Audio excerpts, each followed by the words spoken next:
I'd like to welcome everybody out this morning to our meeting. Please stand for the Pledge of Allegiance. I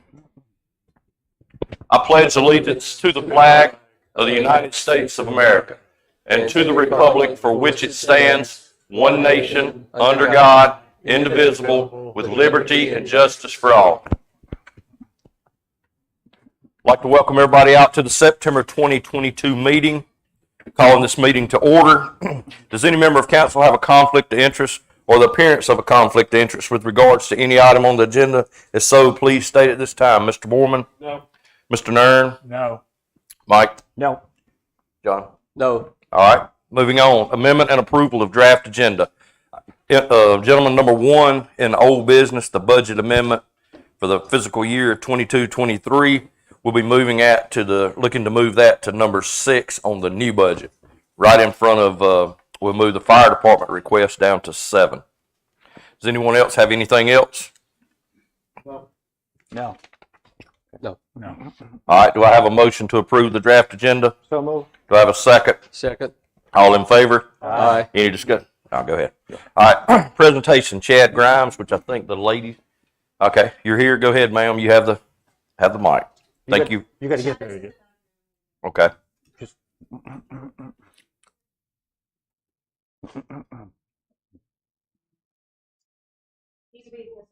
Yes, ma'am. How you doing, sir? You have the mic here.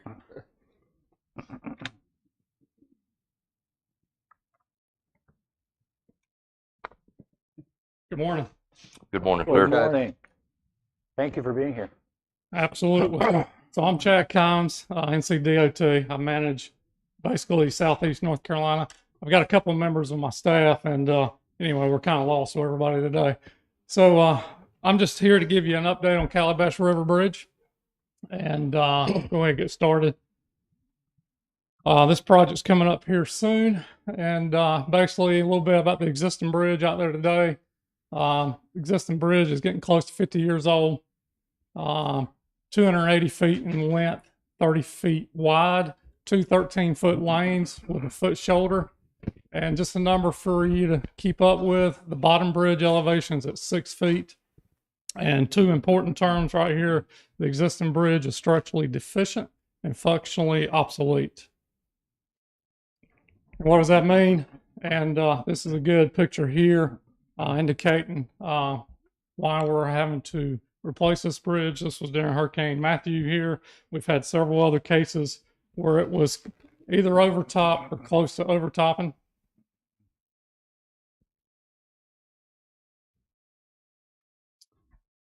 So we're well into design. We're about through with the design. We're actually in the right-of-way acquisition right now for the new bridge. The new bridge is going to be a little bit longer, 578 feet in length. It's going to be wider, 45 feet wide. There'll be 3-foot shoulders and 2 12-foot lanes. And most importantly, we're adding a 10-foot multi-use path. We understand the importance of pedestrians and cyclists between Calabash and Sunset Beach. And the only other bridge in the state that has this is in Surf City. And those are some pictures to the right of the Surf City Bridge. If you look at the other number, I asked you to remember the new bridge bottom elevation will be 11 feet. So that means the bridge is going to be 5 foot higher. And this does account for sea level rise in the next 50 years. I noticed that was one of the questions that came in earlier, but it does account for sea level rise. And there will also be intersection improvement at Old Georgetown Road and Seaside. This will be a dedicated right turn lane there on Georgetown coming on the Seaside. Right now it's a through and a right only. This kind of just gives you a quick typical section of what it would look like. You can see the 10-foot multi-use path and the 2 12-foot lanes. I'm going to skip over the engineering drawing. Just another view.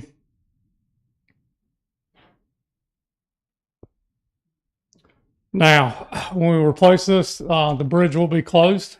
There were a few main reasons why it's closed, but this is the detour here. From one end of the bridge to the other end of the bridge, it's a total 10 miles around, but depending on where you live, we put the miles in there. the distances around.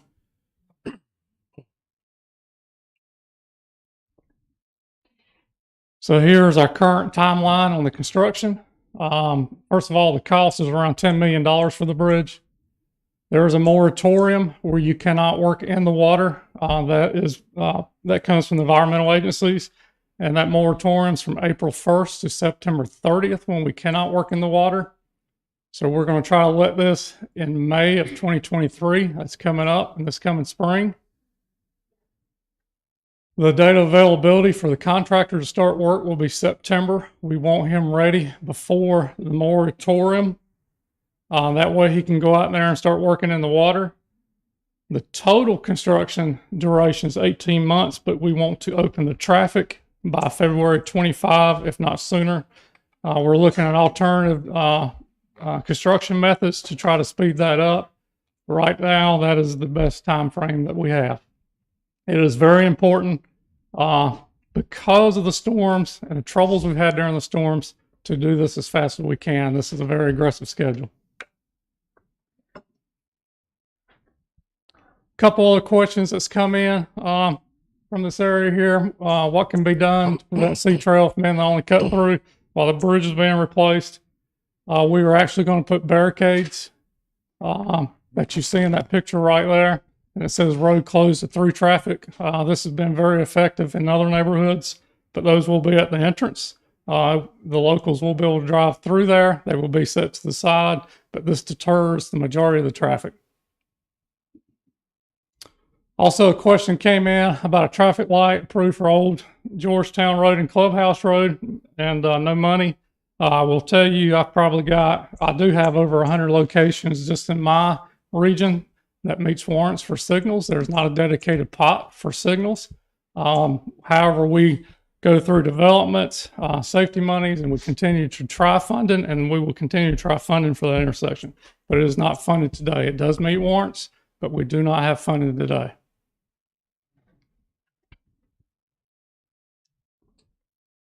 And just a quick update on Carolina Bays Parkway. A lot of information is getting ready to come out this winter. We're still studying the 7 alternatives that's shown on this map here. We do have a dedicated website. I do not want to go into too much detail today, but that analysis is getting ready to go to the public. Public hearing will be held in the spring to look at that analysis that came out about it, and then public input is welcome during that time. So is the town's input. It is expected by spring after the public hearing that will determine the best alternative for the Carolina Bays Parkway, and that will wrap up by the fall. South Carolina is still fully funded for construction. North Carolina is unfunded for construction, and you can see that the total cost of the project is about $550 million. It is one of our top priorities in the region. Questions on anything? I have go ahead. Question. The multi-purpose lane, it sounds good and looks good in the picture, but where are you going to go where are you going to come from when you get on it? Where are you going to go when you get off of it? The road's not being widened. There's just a skinny bike path. Right. So right now, the town of Calabash is getting ready to develop a kayak park on the river. Right adjacent to it, there will be a multi-use path on both sides of the bridge, and Calabash is eventually going to come with sidewalk all the way to that path. So it will go all the way to Calabash. From Calabash? Yes, sir. And there's a long-range plan for pedestrian improvements from Calabash all the way this direction. That is the long-range plan. So since the bridge is designed typically between 50 and 100 years, we want that to be able to accommodate that pedestrian proposed plan. Thank you. Yes, sir. So what's being done about the funding for Carolina Bay Parkway? You said the estimate cost $550 million. It's a top priority for North Carolina, but it appears to be no action on the funding. So currently unfunded. So DOT, I don't want to go into too much details, but every 2 years we go through our prioritization process. We have a 10-year program, what we call the TIP. Every 2 years we submit new projects to try to get projects funded. 4 years ago, it was last entered. It did not score high enough for funding. We're hoping this go around, which starts next year, the project will be re-entered that, see if we could pick up some funding. If you do pick up the funding, what would be the rough timeline for starting construction? It's hard to tell. It's somewhere in that 10-year window because when projects get funded, they get put into that 10-year program, depending on when that money is available. So it could be somewhere in the 6 to 10-year time frame. We don't know yet. So it's still a ways off. It is. Okay. North Carolina section is a ways off. South Carolina, they have their slated for construction for 2026. I have a question. The new bridge, we were all told in 18 months, closed. Now, you just talked about speeding it up, opening up a little sooner. What's the total number of months it may be closed now if you're able to hit your goal of doing it faster and get some traffic on there? Because it is a long way around. The detour is huge. Right. We are all worried about traffic, even if you have a sign there going through Sea Trail, because people are going to say, I'm going to go through anyway. It's going to make that a thoroughfare pretty much on Clubhouse Road there. And it's very concerning to a lot of people. You've got about 1,500 people that are in that part, live in that right area right around there. And we're also concerned about possible flooding of 179 through there, where Twin Lakes and intercoastal waterways sort of come pretty close together. So how fast are you going to get this done now? So we say worst case scenario. Some of the steps DOT is doing, we're pre-ordering material to make sure we have material on hand before the contract starts. We're also, when we contract it out, when we send bids out, we're going to have alternative bids. There's contractors out there that knows of other methods to do precast, like precast vents, Okay. precast decks. At this time, we don't have a definite number, but once those bids come in, we hope to see some of those innovations. And lastly, we're looking at possible incentives for additional money to have the contractor speed it up. The incentives are a great idea. I've seen that work with Yes. a lot of contractors. Yes, Surf City Bridge that I referenced earlier was one of those last bridges that we did for incentives, and it finished up about 18 months early. Yeah, I would definitely recommend that. No Yeah. question about it. Yeah. I would just encourage you. Obviously, we don't want shoddy workmanship, but I encourage you, get that done as soon as possible. There's a lot of people hanging out there. That's one of the emergency egress ways for this town to get out of here in case of emergency. We're going to hold our breath a little bit during that construction, especially us up here, and wanting to make sure that there is a way out if we get a major hurricane or something like that. If you go 18 months, I think you're going through 2 hurricane seasons, right? That's correct. Yeah, that worries a lot of people also. So there's a lot of worry here. So hopefully you'll just get it done quickly, get it going, at least get some traffic moving, even if you have to open one lane or something like that. That can really help. But we really encourage that type of thing. Thank you. Really do. Sir? Yes. So with the route, the alternative route, now, what's being done about the increase in traffic that's now to be expected through that route? Yeah, so the main intersection was one I talked about earlier about putting the additional turn lane there at 179 and 906. That will handle a lot of the right turn. But other than that, the existing system can handle the additional traffic. We've had it analyzed, and we may have to make adjustments during if we see something pick up that we did not anticipate. But the whole route was reviewed, and the traffic numbers were looked at. We'll wait to see that, I suppose. Right. Well, I don't know how that's going to work out. You can't get out of the post office if you go to a post office or any of those businesses along there without taking a chance and pulling out. And it's continuous traffic, and there's so many houses being built here. I just don't see how that's not going to be a continuous bottleneck. Yeah, and there will be always on projects and modifications. You know, I talk about Oak Island Bridge when we worked on Oak Island Bridge and we did the detour. We were working with the towns and so forth and making some changes that the traffic engineers didn't pick up. So we'll monitor it closely. Thank you.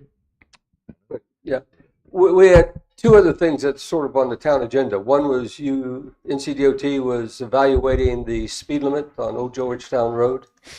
The section that goes for 55 miles per hour. With all the increased traffic, it might be even more imperative to knock it down to 45, especially since we lack turn lanes and deceleration lanes into several of our neighborhoods there. The second one is one of the things on our agenda was to do an assessment of basically Highway 904 Seaside from US 17 down into our second stoplight in Sunset Beach, where the CVS and Walgreens are. Lots of development there. It's not clear that the new developments are putting in deceleration lanes or turn lanes to get into them, and it complicates the issues that Charlie was talking about. What's going on there? So great comments. We can work with the planning organization GSATs on a feasibility study to study that section of 904. I'll see if I can get that off and running, because that may be, once again, as we talk about the 10-year and the prioritization, we might look at potential upgrades on that road. Adrian, you got that? And then as for the speed limits, good point, especially during the detour. But I will get my division traffic engineer to look at that speed limit on that section of Old Georgetown Road. I think studies have already started. There was a wintertime study that didn't show much traffic, and supposedly this summer doing a summer traffic study. I think the detour is going to change that numbers. Okay. So I'll have that reanalyzed. Thank you for that. Thank you. Anyone else? I have a question regarding, I want to thank you. We were able to open a section for parking underneath the bridge, underneath the Sunset Beach Bridge next to the firehouse. Yes. And thanks for allowing us to do that. That really helps a little bit. The other section across the street, however, is protected. And I'm not sure, I know it's something to do with vegetation, but after a certain month like June, we're allowed to mow that vegetation down. Could you check and see if there's just any hope? We need parking around our park for major events. Can you see if there's any hope of opening that other section underneath the bridge closer to the intercoastal for parking in the future? Yes, I'll take a look. And what's underneath that bridge is an endangered species. There's supposed, Lisa may know better than I know that. Called the rain lilies. That was part of the bridge. We actually relocated those rain lilies from another part, from the old bridge site to this site. But I can have those looked at. The other thing, my bigger concern, because I'm not sure how the rain lilies are doing out there. I don't know if they've been blooming, but we'll check on that. I only saw one plant out there when I went and looked at it, but I may be wrong. I don't know about those lilies. My biggest concern is the stormwater system that comes off the bridge. Yes. We do have a system that runs along there, but if there's any area that we can let you park, I'll get back with you. All right, that'd be much appreciated, much appreciated. We can help relocate those plants if you want. If you have a place we can relocate them to, so we can have some parking. I need to see if they're even considered Okay. alive there. I just don't know. Okay. No, I thank you for doing that. One last question from me. You own Main Street on our island. Is it okay for the town to mark designated parking places on that street? That's the question.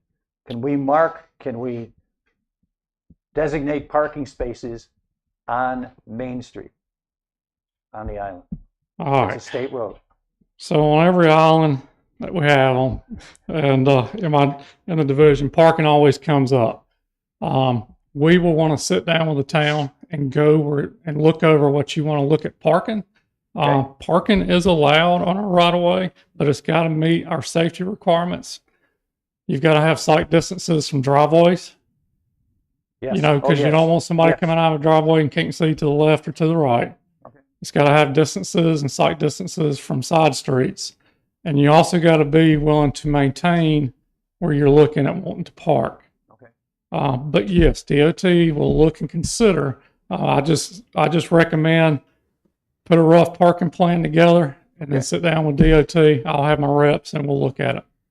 Now, is there somewhere I can look or we can look to find those regs you were just talking about? It's best just to work with us one-on-one. There's some general statutes about parking in the right of way. Okay. It doesn't give you much. It's very vague. Okay. But I can tell you the number one thing is safety. Oh, yes. Oh, I agree with that. Okay. Thank you very much. I appreciate that. Any more questions for Mr. Kine? No, sir. Thank you, sir, for your time. Thank you. Thank you Y'all for have a great being here. day. Appreciate it. All right, moving on to our general council discussion. Does any member of council have anything? Mr. Nern, you'd asked, so go ahead first. Yes, I want to thank the 9/11 committee for their hard work to make our 9/11 memorial reality. And I want to recognize two individuals. The first one is Mary Hughes, who is a longtime member of the Sunset at Sunset Committee. Mary organized the very first town 9/11 memorial ceremony 3 years ago. And the other one is Lou DeVita, a former council member and a founding member of the Committee to Honor America's Veterans, who was dedicated enough to follow through and obtain the piece of steel from the Twin Towers, which is the idea of to make that part of a memorial. And there was, well, let me just say, never forget. Any other member of council have anything? Yeah. Go ahead, John. I'd just like to add to what Councilman Nern said. In addition to the town and 9/11 committee, there were a lot of volunteers from the community who came together to put this ceremony on. The Old Bridge Historical Society had representatives. The Committee to Honor American Veterans, Pausability, Sunset Vision. I think I've covered the ones that participated, but the idea is our community relies a lot on volunteer organizations, and we have several nonprofit organizations that do a lot of work. And so thank you to them. I have Go one ahead, thing. Mike. Just, I had the honor of attending the 172nd anniversary of the new Missionary Baptist Church, which is along 904. And this is a church, again, that has been either in Calabash or in Sunset Beach, or ETJ, for 172 years, which is amazing, absolutely amazing.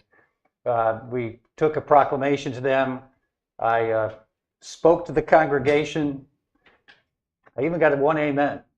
So I felt pretty good about that. So it was a wonderful time. It was a wonderful group of people. They're really solid citizens of our town. So congratulations to them and happy birthday to them. Anyone else?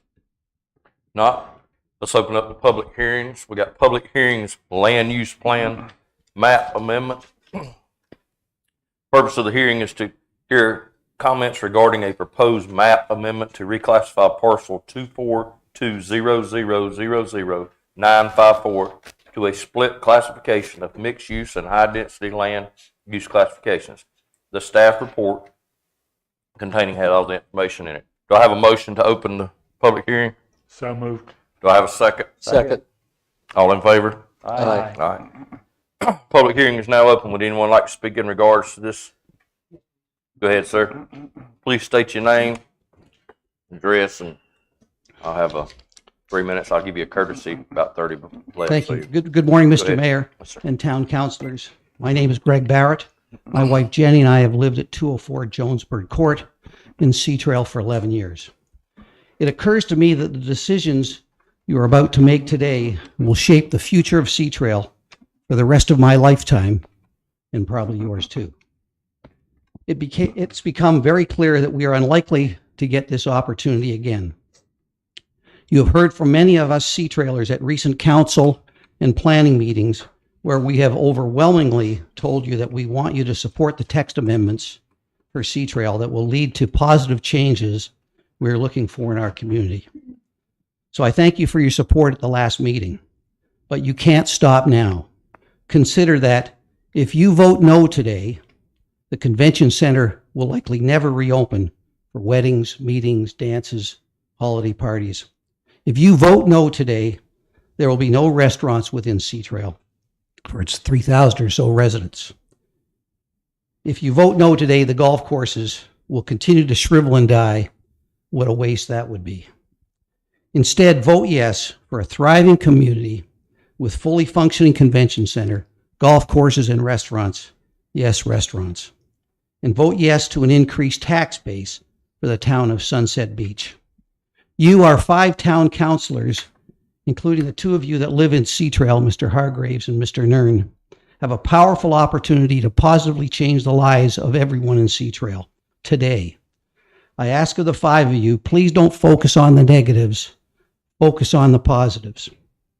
We have a developer in Riptide with a vision and partners and a plan ready to be implemented that will finally develop Sea Trail into the community it was always meant to be. Please, let's stop the deterioration and let's work together to roll out very positive change for the community of Sea Trail and indeed for the entire town of Sunset Beach. We're not getting any younger. Please vote yes to support these amendments, and let's get on with implementing these exciting plans now during our lifetime. Thank you. Thank you. Does anyone else have a comment regarding this certain one, the use plan map? Sir? You're talking just the First Amendment? Yeah, just the first one right now. Anything that's directed right now needs to be in regards to this one in this public hearing, please. Go ahead, sir. Hi, Mr. Mayor, members of the council, thank you for letting me speak today. Will you state your name and your address, please? My name is Rob Anderson. I live on 1306 Forest Creek Road in Sunset Beach in the Sea Trail community. Sir. And the reason I'm here today, I'm here in support for the Riptide plan for the redevelopment of Sea Trail. The reason I'm here, the reason that I'm supporting this plan is because Sea Trail needs investment, and Riptide is willing to do it. But I'm concerned. The concern that I have is that this process is taking too long. I'm concerned that the interest rates are going up, the price of materials due to inflation is going up, and a recession is coming. And the biggest concern that I have is if this process continues to go on for too much longer, is that the investors will walk away. So I'd like to take you into a little bit into the future, that if the worst case scenario and the investors walk away, what that will look like.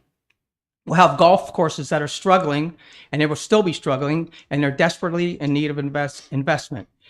We won't have a practice range, which will also add to the continued struggle with the golf courses, because I won't have anywhere for trips and buddy trips and that sort of thing to come down and warm up and practice. We have a conference center in the middle of Sea Trail that is rotting away, basically. It's just sitting there. The landscaping on the outside needs repair, the building needs painted, and God knows what's going on inside that building. And that will continue to happen if the investors walk away. We won't have the restaurants, the coffee shops, the amenities, and all of that that would be nice to have for people of the community of Sea Trail to get together and enjoy each other's company. You won't have the hotel that will bring in revenue for the town, because that won't be coming into play if the investors walk away. And most importantly, you're going to have many upset residents of Sea Trail, and Sea Trail is your largest base of constituents. So I urge you, vote favorably on today's amendments and swiftly and expeditiously set up the votes for any remaining hurdles, like next week, and get this project done. Thank you, sir. Thank you for your Thank you. time, and thank you for your service. Thank you. Anyone else on this particular thing? Go ahead, ma'am. Good morning. My name is Dana Conley. I live at 358 Sea Trail Drive East in Sunset Beach. I spoke at length. I think I hit the 3-minute mark at the last meeting, so I'll try to keep my comments brief today. I'm here once again to ask for the members of council to approve the land use map plan amendment, as well as the permitted uses that are being considered today. To summarize the comments I made at the last meeting, Chinaway and Riptide are committed to work together for the betterment of Sea Trail and the town of Sunset Beach. The original vision for Sea Trail back in the 80s was that of a mixed-use development, residential homes, resort-style accommodations, resort amenities, amenities that provided service to the entire property, which helped support the 3 championship golf courses. The convention center and the surrounding track vision was always for a hotel or rentals and an activity hub. The preliminary plans that have been put forth to you for this area would be a huge boost to the existing Sea Trail golf courses, as well as a great benefit for the town, its residents, and its businesses. Having the ability to add amenities in various other locations would just be awesome. With what we see, the growth in their area, the traffic that we're very likely to encounter, how nice would it be to just be able to walk or ride your bike to an amenity and grab a sandwich? I continue to be a very proud resident of Sunset Beach and proud to be a Sea Trail employee. I stated at the last meeting that I believe it can once again achieve the full potential it once had, but I know if we can move forward with the council's approval of the amendments before you today, that will happen. Thank you very much. And please vote yes for those amendments. Thank you. Thank you. Thank you. Anyone else in regards to this one? Go ahead, sir.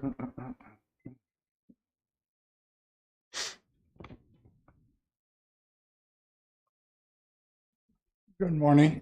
My name is Thomas MacDonald. I live at 308 Crooked Gully Circle. I've been here for 25 years. I would like to address the definition that we have on the slides for recreation. And in there, it says, in order to protect property values and enhance quality of life, these lands should be protected from future development. We've already given away some recreational stuff in trade-off for residential housing. That's caused a problem in that we lost a driving range and no commitment to redo that driving range someplace. The areas that we're talking about are divided in two. One of the areas for multi-use has been before the council many years ago and rejected. People, there were lawyers involved, people moved, there was a lot of discussion. Dana was involved in that, and we did get the recreational area. The people that live there paid extra for their lots and everything because of the recreational zoning behind them. The other area behind the clubhouse, we used to have a big tent, and we had activities there for weddings and everything. The only problem with that was the fact that the orchestras and everything in there, the sound was tremendous. The sound carries at night at Sea Trail. The police were called on many occasions to quiet things down, and the police chief one time over in the Food Lion parking lot could hear what was going on. If we try to put a multi-level driving range or something in there, besides the lighting and everything, the sound of people whacking a ball in a multi-story facility is going to be unbearable. I ask you to read what it says here, protecting the property values, and vote no on changing the ordinance and giving away our recreational zoning. Thank you. Thank you. Thank you. Anyone else?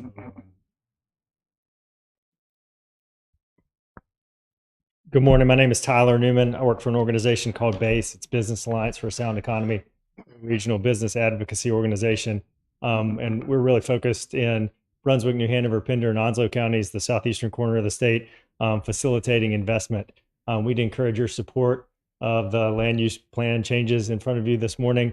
In other areas of the region, we've seen a shift toward more mixed use, more toward adaptive reuse and redevelopment. This sort of investment really helps out the communities in which it happens. And I think that's what you have in front of you today, an opportunity to encourage the town to continue to grow and prosper, to provide a diversity of different economic options and places for folks to live and work, and have retail options and shop and eat. But it's also just a natural node in the town to build around that exists already. So we fully support the changes and encourage you to also. Thank you. Thank you. Thank you.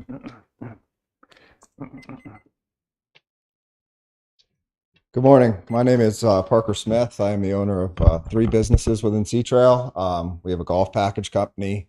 We manage all the existing lodging in Sea Trail, as well as I own an open House's Place at the VAC there. So I certainly support this. I believe in the vision. Just opening a restaurant in a small hidden away place, it shows that there's demand and need for it.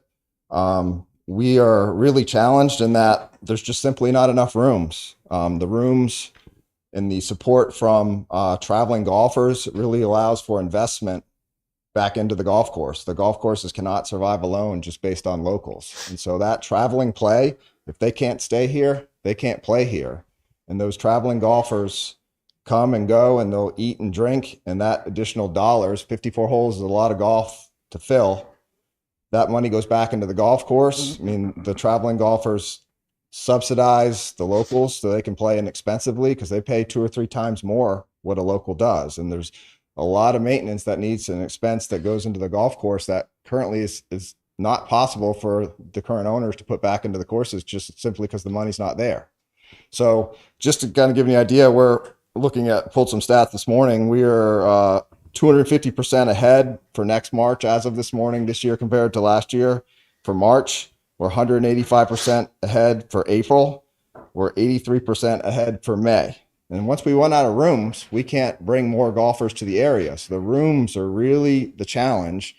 Other destinations have been able to figure it out. You know, I've in the golf business, so been down the road in Wild Dunes outside of Charleston. Kiowa's done it. Hilton Head's done it. Sea Island, Georgia's done it. They have the mix of residential single-family homes, a hotel, and golf courses on the coast. And so I think there's a tremendous opportunity. Would encourage you all to vote yes so we can move this forward. And to address the driving range that the prior gentleman spoke about, plans are to relocate the driving range next to the hotel so conventioners, so golfers, so beach goers can use it. There's up lighting so there wouldn't be, you know, light noise at night. I don't think the sound of hitting golf balls is tremendously loud, and certainly there would be hours of operation. So again, just once please approve this so we can move forward. There's been a lot of people geared up to support this and ready to go. I'm afraid of, just like some others mentioned, that if the time's not now, it's not going to happen. So thank you for your time, and it's great to see the overwhelming support. I just wanted to represent it more from the business side of things. So thanks again. Thank you. Thank you, Parker. Go ahead, sir. My name is Tim Tilma. I'm the general manager at Sandpiper Bay Golf and Country Club. First of all, change is inevitable in our market, especially in the golf market. But if we manage the change with a high quality project like this, I think it can raise enhance the lifestyle of Sea Trail and Sunset Beach residents all over the place. Golf is an important part of the lifestyle here in our area. Coming in today, listening to people talk, a lot of people were talking about golf and the conditions of golf courses. And as an operator, I know the conditions of golf courses are deteriorating. We need more players, and particularly more package players like Parker was talking about. We need more high quality lodging. This could be a real benefit to our area. With the recent closures of courses in the area, you can see that golf is struggling still. All right, and we need this investment. I think besides this investment to improve the golf courses, this would enhance the property values of all the homeowners in Sunset Beach, Sea Trail, all over our area. Thank you. Thank you. Thank you. Thank you.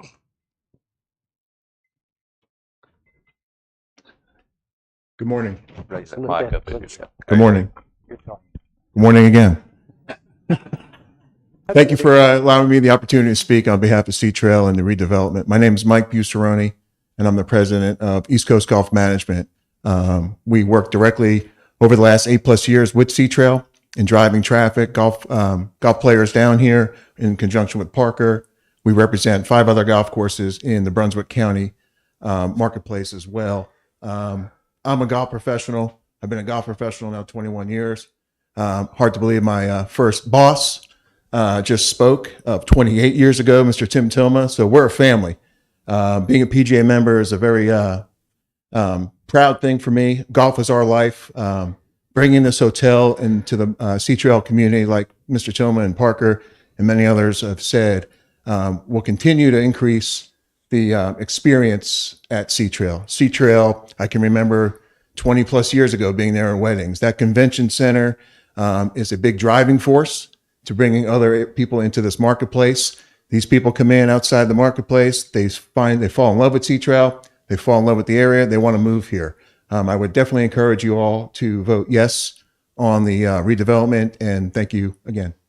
Thank you. Thank you. Thank you. All right, is there anyone else in regards to this first public hearing? Go ahead, sir.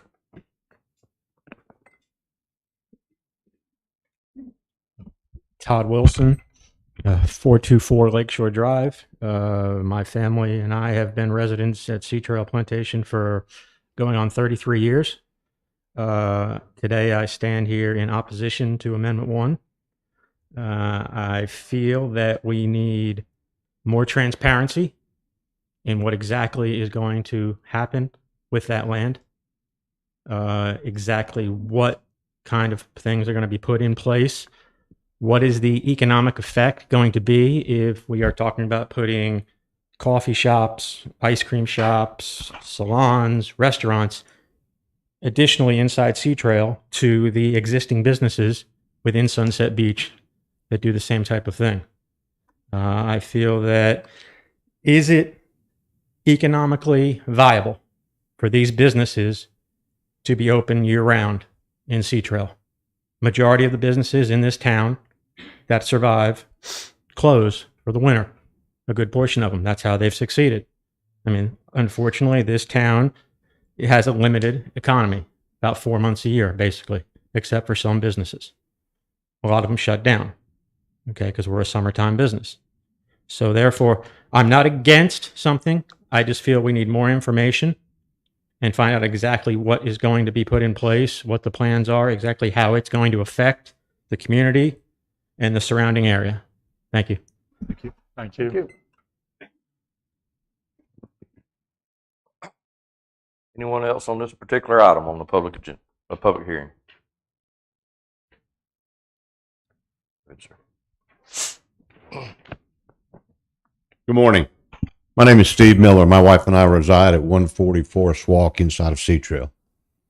I had a speech all set, but I'm not going to use a speech. I'm just going to ask you, please. The key here is that we have investors ready to invest in Sea Trail. Tens of millions of dollars are sitting on the sidelines, waiting for you guys to push the go button. You've had a development plan since March that I don't know whether you guys have seen it or where you are with it, but that's an important part of it. The amendments that I see, and I sent all of you an email last night, so you already know how I feel about this. If you got to read it, I'm sure you were a little bit swamped with emails in the last few days. If we don't get the investors to invest now, I think it's an opportunity lost. Now is the time to say, yes, we need to continue to improve Sea Trail. We had a chance back in the 80s and 90s when it all came up, and it was doing great until the recession hit in 2008 and it went down. We've been through a bankruptcy. We now have a Chinese billionaire that I will continue to say just sucks the money out of here as best he can and leaves us with nothing. The investors stand ready to invest tens of millions. Please vote yes and allow them to do that. Thank you. Thank you.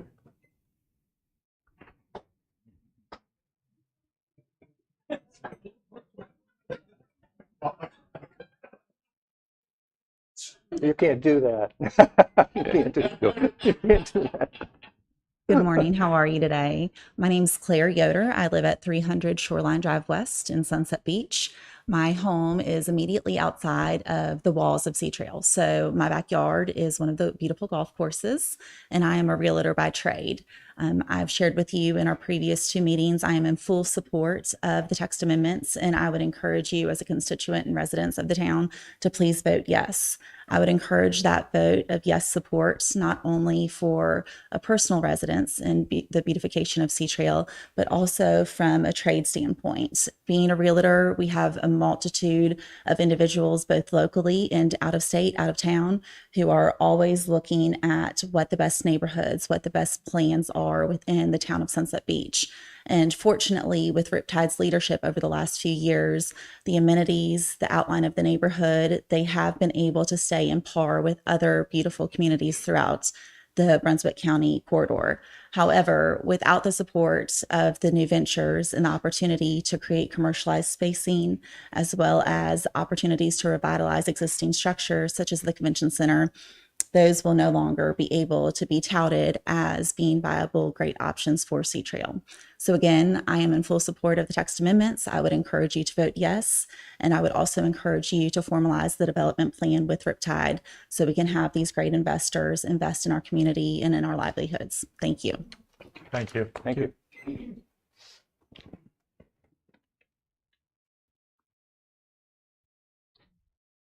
All right, anyone else on this public hearing? Yes, ma'am, go ahead. Good morning. My name is Julie Chortnoff. I live at 9109 Ocean Harbor Golf Club Road. Mouthful.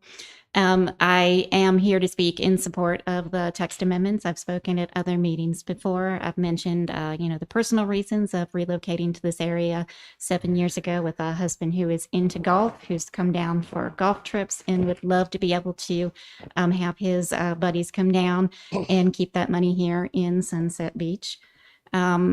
Responsible and thoughtful development will provide opportunities for that to happen, will provide opportunities for the residents of Sea Trail and Sunset Beach. And most importantly, it will increase the tax base for Sunset Beach. We can keep that money here. People won't be leaving and going to the surrounding communities and taking that money with them. So I encourage you to vote in support of that text amendment as council members and residents of town. Thank you so much. Thank you.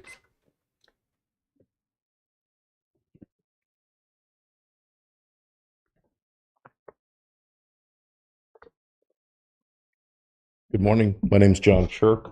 I live at 725 Bermuda Walk. Thank you for allowing me to speak this morning. I am also in support of the amendments that you're looking at today, both of them actually. I've been a resident here full-time since 2014. I've been a part of this community since 2003, been coming down here. The thing that I've noticed, obviously, and which everybody here has noticed, is the decline with Sea Trail. And when you have the decline that's going on, we have a difficult time, obviously, funding various different events. We have people that are coming in. You see the building that's going on around us right now. So we've got a lot of building going on around. We've got a lot of people that are coming in.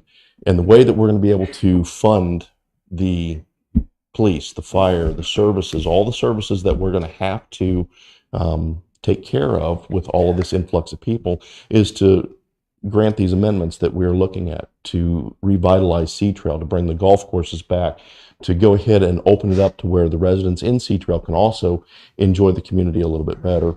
We've got, more options and those kind of things. Bottom line is, and what I've been doing is I've been listening to all the different comments that are here today, and it's obvious that there's overwhelming support for these amendments to be approved. So once again, I'm in support of it, and I urge you to be in support of it and vote yes for these. Thank you. Thank you.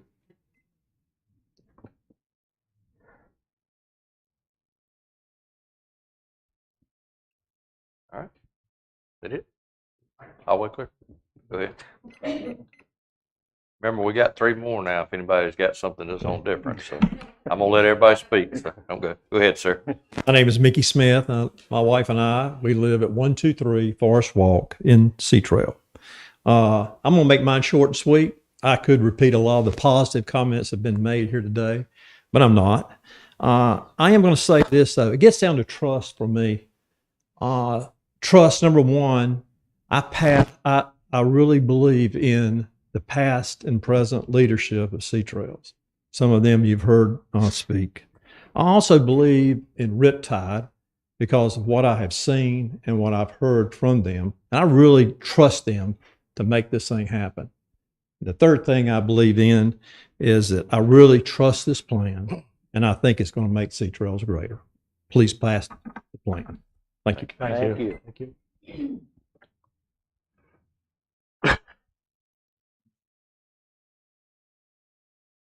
They good? All right.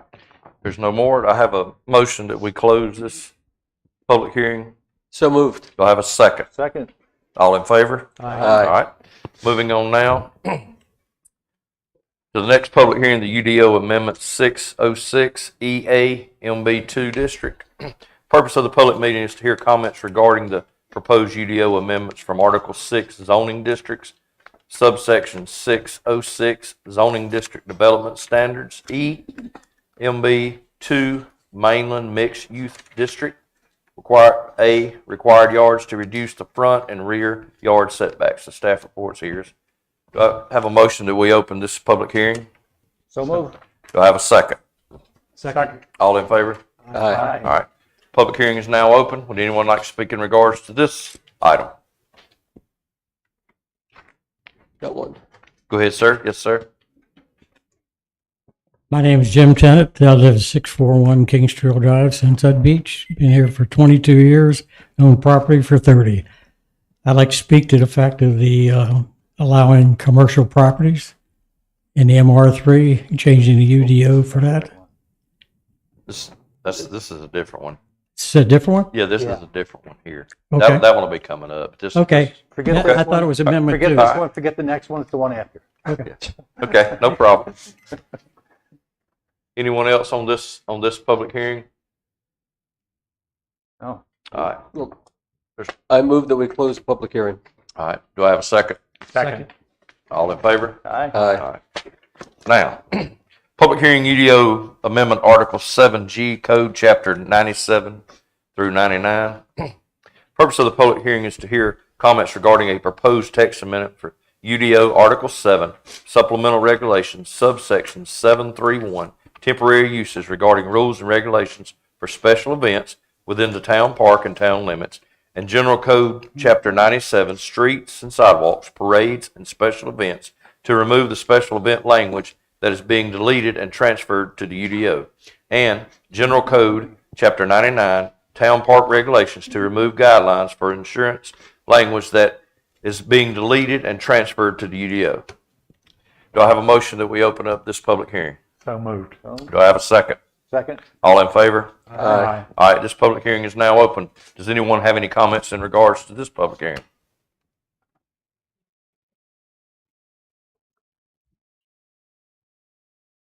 I move we close the public hearing. Nothing out there, Ken? Nobody? All right. Do I have a second? Second. All in favor? Aye. All right.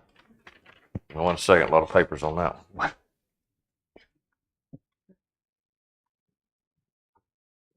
All right, next up is our public hearing UDO Amendment Article 6, Permitted and Special Uses.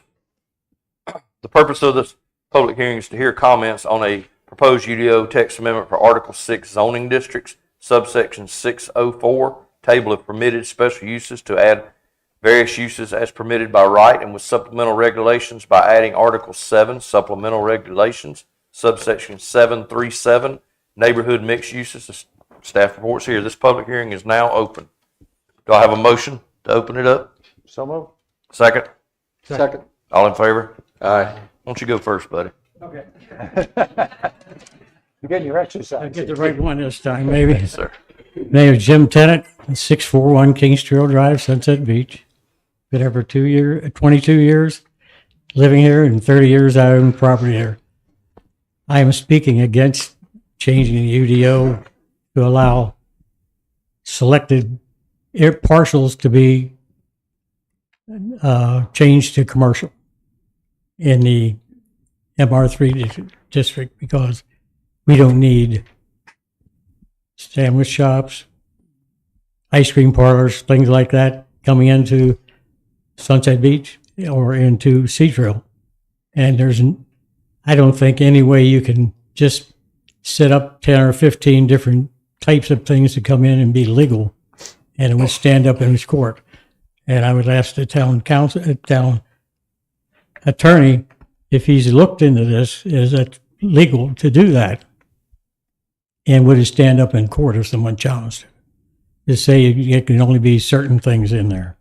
I don't think that putting that in has any positive effect on Sea Trail. It would be a negative effect if certain type of things came in and allowed to be in such as a video shop, vaping place, whatever comes in, that the town wouldn't even be able to keep it out because it fits into the requirements of the zoning. And you can't take that out. That's the only thing positive in the email that our master association sent out that comes of this, that you can't change it later. It's going to be there forever. It'll be commercial, and it's going to be there for 20 or 30 years. And I don't think it's necessary or advisable for the town to give up control of that area. I just don't think it's a good idea. That's all. Thank you. Thank you. Thank you. Anyone else?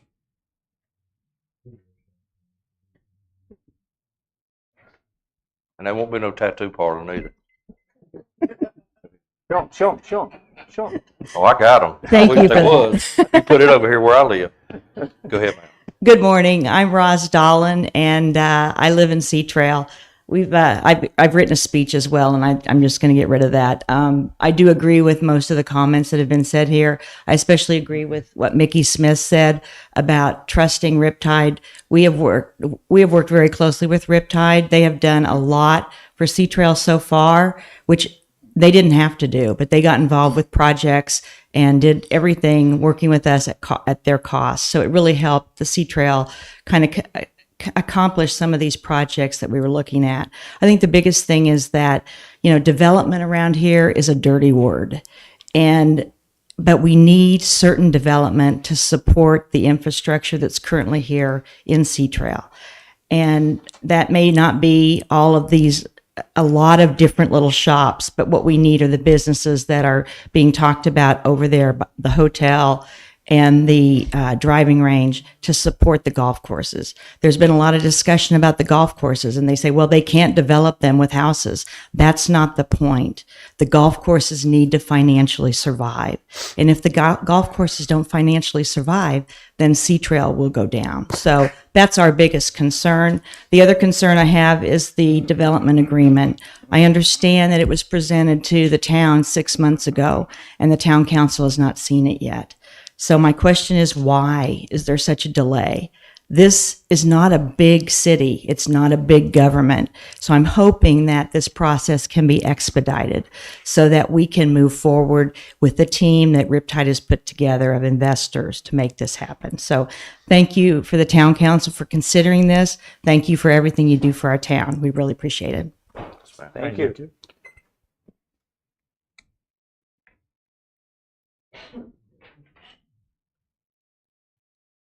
Anita August. I live at 590 Coach Trail. I want to speak in support of the comments that Jim Tennant made. It simply is not a good idea to mix commercial properties in with residential areas. I have lived in Sea Trail myself for over 20 years. When we moved here, there was no expectation that commercial properties would be mixed into our peaceful and quiet neighborhoods. The development of the conference center, the golf driving range, these were all areas that we saw as being public areas when we moved here and when we built our homes. But commercial developments mixed in with residential was not. So today's little coffee shop, which sounds maybe cozy and inviting, becomes tomorrow's tattoo parlor or dog grooming shop or something to that effect. And you cannot manage what types of businesses move in once you have opened Pandora's box to those commercial developments. So I ask you to consider the neighborhoods, the people who have lived here, your tax base, and the people who want to keep Sea Trail a peaceful beach community. Thank you. Thank you.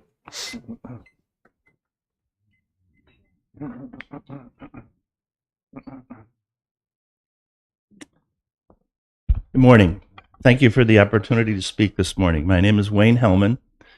My wife and I, Joyce, live at 197 Rice Mill Circle, and we've lived there since 2006. Now, one of the things that would really be great in terms of these commercial opportunities is if they would put a hot dog stand into, into Sea Trail. Don't get them going. Don't get them going. I know that many have commented about the demise of Sea Trail Resort over the past few years. I'd like to take a few minutes to talk about the new feeling at Sea Trail, a feeling that many of the current residents have. And I'd like to make a comparison to a comedy series, the comedy series known as Ted Lasso. If you're not familiar with the program, let me just take a minute to bring you up to speed. It's a series about a football coach from the U.S. who's hired to coach a football team in England. That's soccer to you and I. Ted's hired by the owner who has divorced his wife, who now owns the team. Here's where my comments maybe start to make sense to everyone. The former owner wants his wife's team to fail. However, Ted Lasso has this quirky optimism. He puts a banner over the door that leads from the locker room to the playing field. It says, "Believe." He created a team that is now optimistic about their future and their ability. So what does this have to do with Sea Trail and Riptide and its plan? Riptide's plan is their banner that encourages our Sea Trail residents to believe. Riptide, Parker Smith, their investors have created a new feeling of optimism among a vast number of members of Sea Trail. We need things to change, to improve. We want Riptide's plan to come to fruition. We believe in Riptide. I respectfully request that the town council approve the text amendments and the development agreement. I believe that will be good for Sea Trail. I believe it will be good for the town. I also believe that if the text amendments and the development agreement are not approved, Sea Trail's demise will continue until ultimately there will be no golf courses. Please approve these changes. Thank you. Thank you. Thank you. Thank you.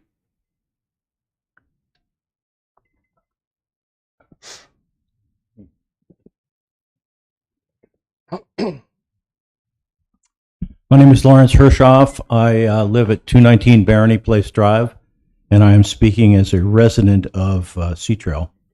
First of all, I'd like to make it absolutely clear that I hope that Riptide will succeed in my community.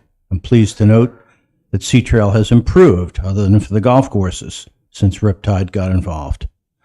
However, I'm here this morning to speak against the commercial proposal, although I am in support of the text amendment regarding the hotel, because I don't think that this council should be approving a pig in a poke without the details of what they're going to do, when they're going to do it, and without an ironclad financial and legally binding agreement, not just promises as to exactly what they intend to do. Sea Trail is littered with broken promises, and if you don't believe me, just talk to my friend Jack Lambert about the marina that we were going to have.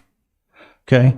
I firmly believe that an MR3 residential area is exactly that. It's a residential community where commercial development can possibly be approved through a zoning change when the facts clearly show that the community will benefit, that the development complies with law, and that it does not materially diminish the value of nearby properties.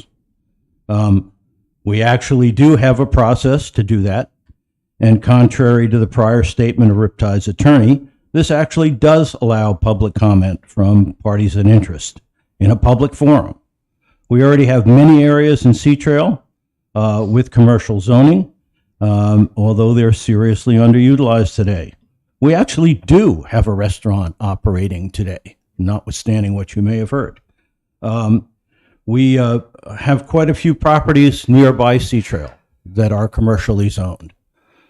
The last thing we need, frankly, is a bunch of shopping centers in Sea Trail.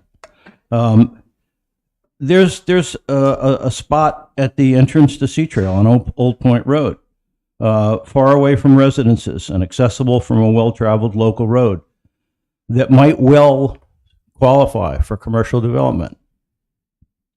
But we do not need a bottle shop or a brewery in Sea Trail. And I just don't understand why we would ever want to compete with our ABC store, which makes a few $100,000 a year for the town. I am very concerned about this. Hey, approve this all now. We'll tell you the details later. If there is a development agreement where the developer is going to disclose all these tens of millions of dollars that are allegedly right outside the door, let's hear about it. Sorry about that. Just tie it up right quick, please. I'm sorry? Just tie it up. I'll give you just a couple of minutes. Yeah. So the simple fact of the matter is, we have to preserve the traditional character of Sea Trail. And I don't think that the town council should just give somebody a blank check to develop whatever they want. We have a process. Come to us with the details. We'll evaluate it and we'll move forward. In closing, I would say that council needs to think about what they're doing and whether they're going to facilitate Riptide from potentially selling a piece of property that now has pretty open zoning to a third party at a profit, and that third party may have little to do or care little about Sea Trail. So please think about getting financial and legal assurances as to what's going on here. Mr. Cogburn has said he can't imagine any unintended consequences. There are always unintended consequences. Thank you. Thank you. Thank you. Anyone else? Go ahead, ma'am.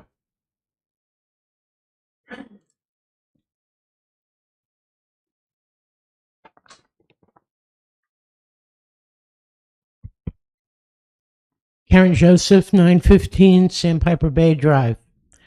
I do not live in Sea Trail, obviously, but I do live in Sunset Beach, and that's my main concern. The gentleman who just spoke said something that brought me to the microphone. There is an alleged development agreement that the council hasn't seen, and you're being asked to vote on it? That is insanity. I sat up there for 4 years. I never would have voted on a document that I had not seen, that I had not received very specific guidance from the town attorney. I'm also concerned about, is Riptide planning to put little coffee shops and whatever throughout Sea Trail? Because if they're in Sea Trail, I need to tell you, only Sea Trailers are really going to support those businesses. Because there isn't going to be a welcome sign to the rest of us to come on in and drive through Sea Trail, which already is concerned about traffic. It's the job of the council to care about the entire town. I feel badly that Sea Trail has been deteriorating, and I would expect Riptide to address the issues that the residents have. They have concerns about their community, and I respect that. But I don't think it's fair of anyone to ask you to vote on something that you have not seen. And as far as the UDO, when we redid the UDO when I was on council, it took months, and it had a lot of community input. I don't see that here.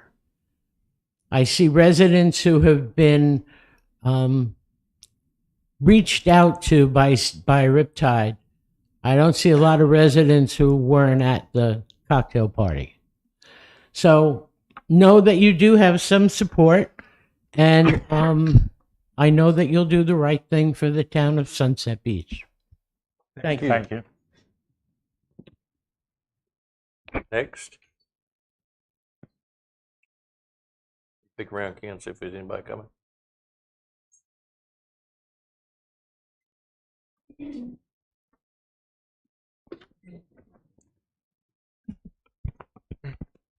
Todd Wilson, 424 Lakeshore Drive. I am here today to oppose amendment number 2. Frankly, it's pretty simple. I do not see a reason for the rezoning of these areas within Sea Trail. I don't see the demand for this area right now. Or actually, in Sea Trail, never. Sea Trail's a residential community. That's the way it should stay. If there was such a demand for commercial property throughout Sunset Beach, all this land along 179 would be bought, in the process of being purchased, or would be getting developed. All the land up around the village at Sunset Beach would already be developed or purchased or in the process of being developed. Unfortunately, as fast as this area is growing with homes, there is not the demand here yet for business. And to be perfectly honest, if the demand was here for the businesses, they would already be here. We would not be having this discussion.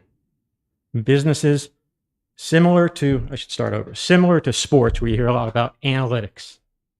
They go by analytics on when they should go for it on 4th down, when they should shoot a 3-pointer.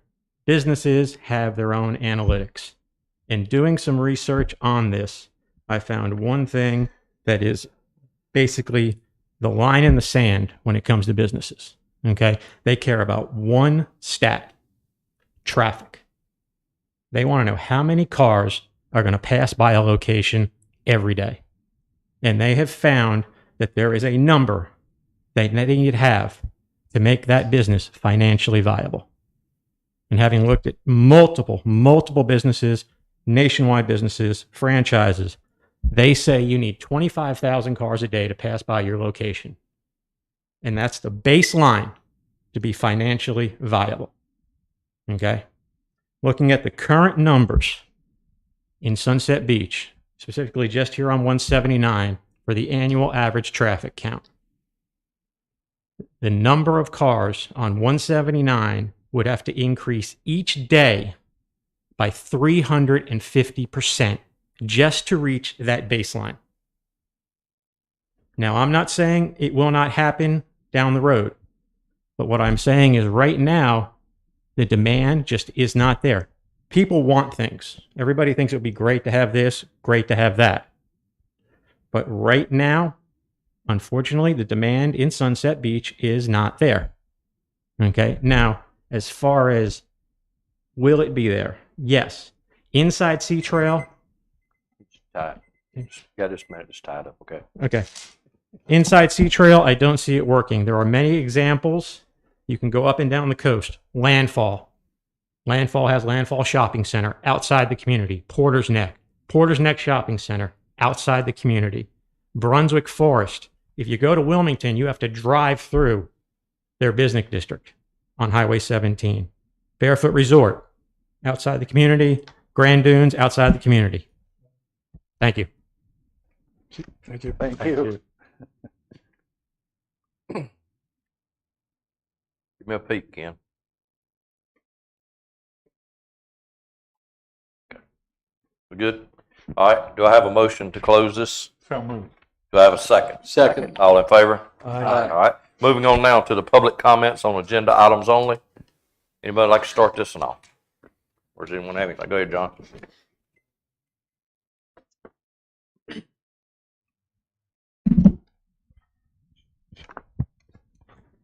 John Hopgood, Sunset Beach Trading Company. My wife Tracy and I are both here. We just wanted to, our store has been in business in the community for 32 years, and we have been waiting for this meeting since July, but we now understand that the parking on the island issue is being moved to November. We just wanted to let you know that we are waiting and very willing, and we want to be consulted by the town administration and the town council and be involved in any future workshops, discussions, and meetings on parking on the island. Thank you. Thank you, sir. Thank you, Thank you, John. John. Anyone else? Somebody back there? This is the public comments on agenda items. Yes, ma'am. Good morning. My name is Karen Hagee. I live in Sea Trail at 157 Clubhouse Road. I'm going to keep this brief. I had a speech too, but I just want to kind of stand behind the people that are supporting the changes that Riptide wants to bring to Sea Trail. I feel like Sea Trail has definitely started to go downhill. There's lots of facilities that are being underused or not used, and just bringing those back up to snuff, I think would be, really advantageous for the neighborhood and for the town. So I just wanted to speak in support of that. Thank you.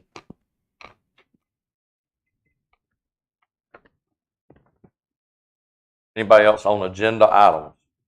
This is in regards to agenda item. Hello, thank you for having all of us here and allowing us to speak with our comments. My name is Dawn Simorowski. I live at 115 Clubhouse Road. My husband and I, Michael, we moved here about a year and a half ago from Charlotte. And when we chose to move into Sea Trail and Sunset Beach, we thought of it as a lovely beach community. I'm going to go ahead and keep this brief. I did have also a speech that I have presented to the planning board and twice to you. Today, I look around the room and I see the overwhelming support, what Riptide is planning to do in our community. And I absolutely 100% support the changes that we would like to see being done. Each day we drive by buildings that are deteriorating. That's not good. Change is good. And I ask each and every one of you to please listen to what the folks here in this room have said, and to support the overwhelming support that we look toward getting with Sea Trail, by Riptide Builders. What they've done so far, and much to their expense, has been phenomenal. They have made such amazing improvements in our community, and I certainly hope that that continues. The demographics are there. The folks that are moving into this community want to see these changes, and we support these changes. And we hope that you and the council really seriously look what the community wants and how everyone will benefit. It's a win-win not only for the residents, but it's also a win-win for the town. That's about all I have to say. I seriously hope that you consider this in favor of the amendments. Thank you so much for listening to us. Thank you. Thank you.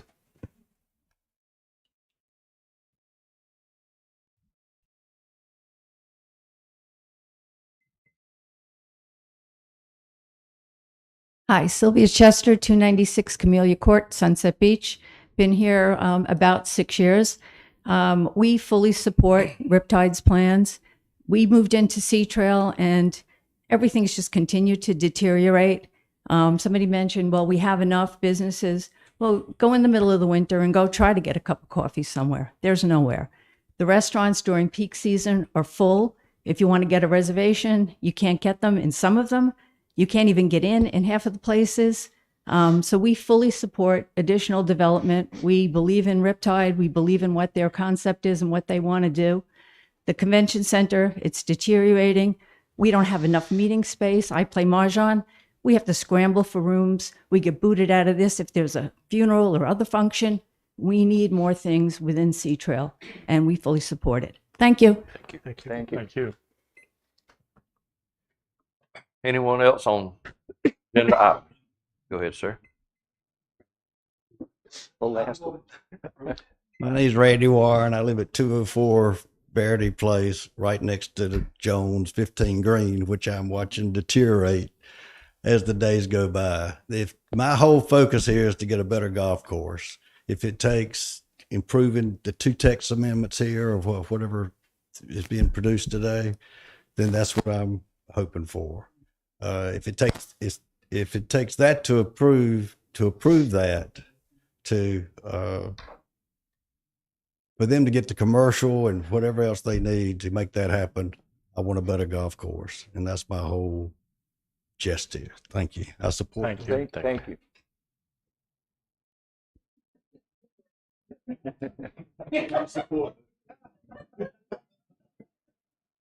All right. Anyone else? That's it? All right. Moving on now to our consent agenda. The August 10, 2022 first regular meeting minutes Building Inspections Department, July 2022 report. Public Works Stormwater Department, July 2022 report. Finance Department, July 2022 report.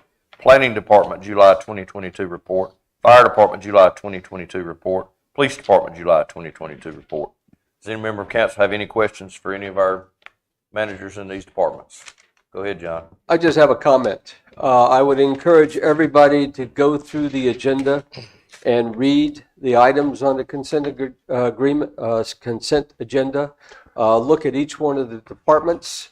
You'll see what your taxpayers' money is paying for.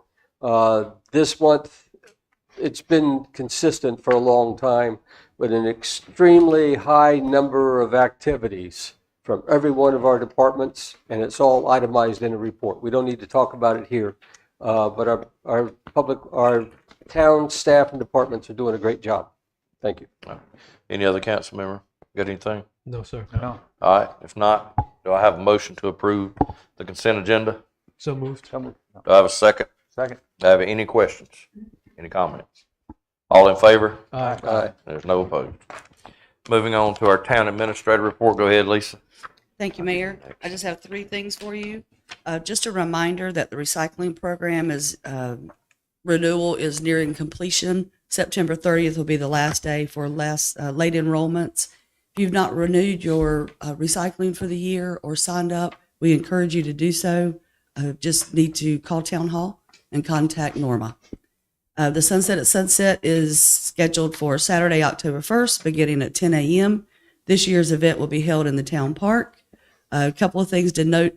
This year, the area from the roundabout to the waterway will be closed to traffic. There will be booths and things set up in the roadway. So DOT graciously gave us permission to close that for the day. Shoreline Drive West will also be closed to Clubhouse, and there will be signs and detours and police officers and volunteers to help everybody get around.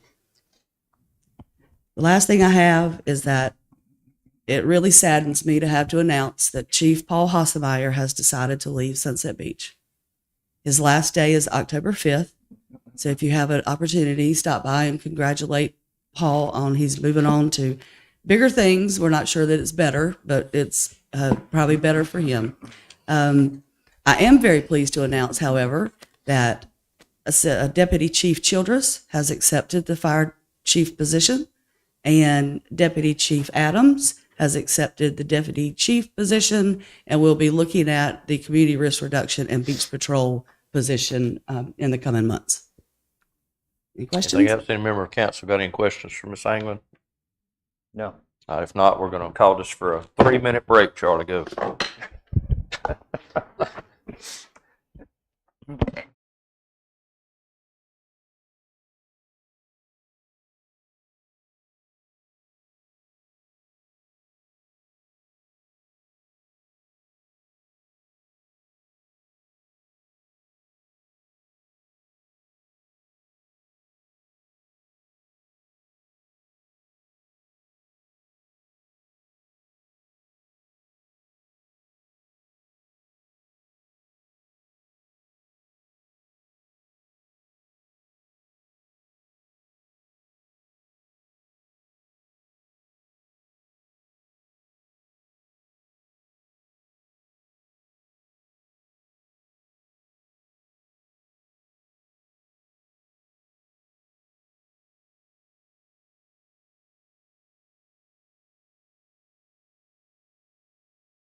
Like to call this meeting back in order.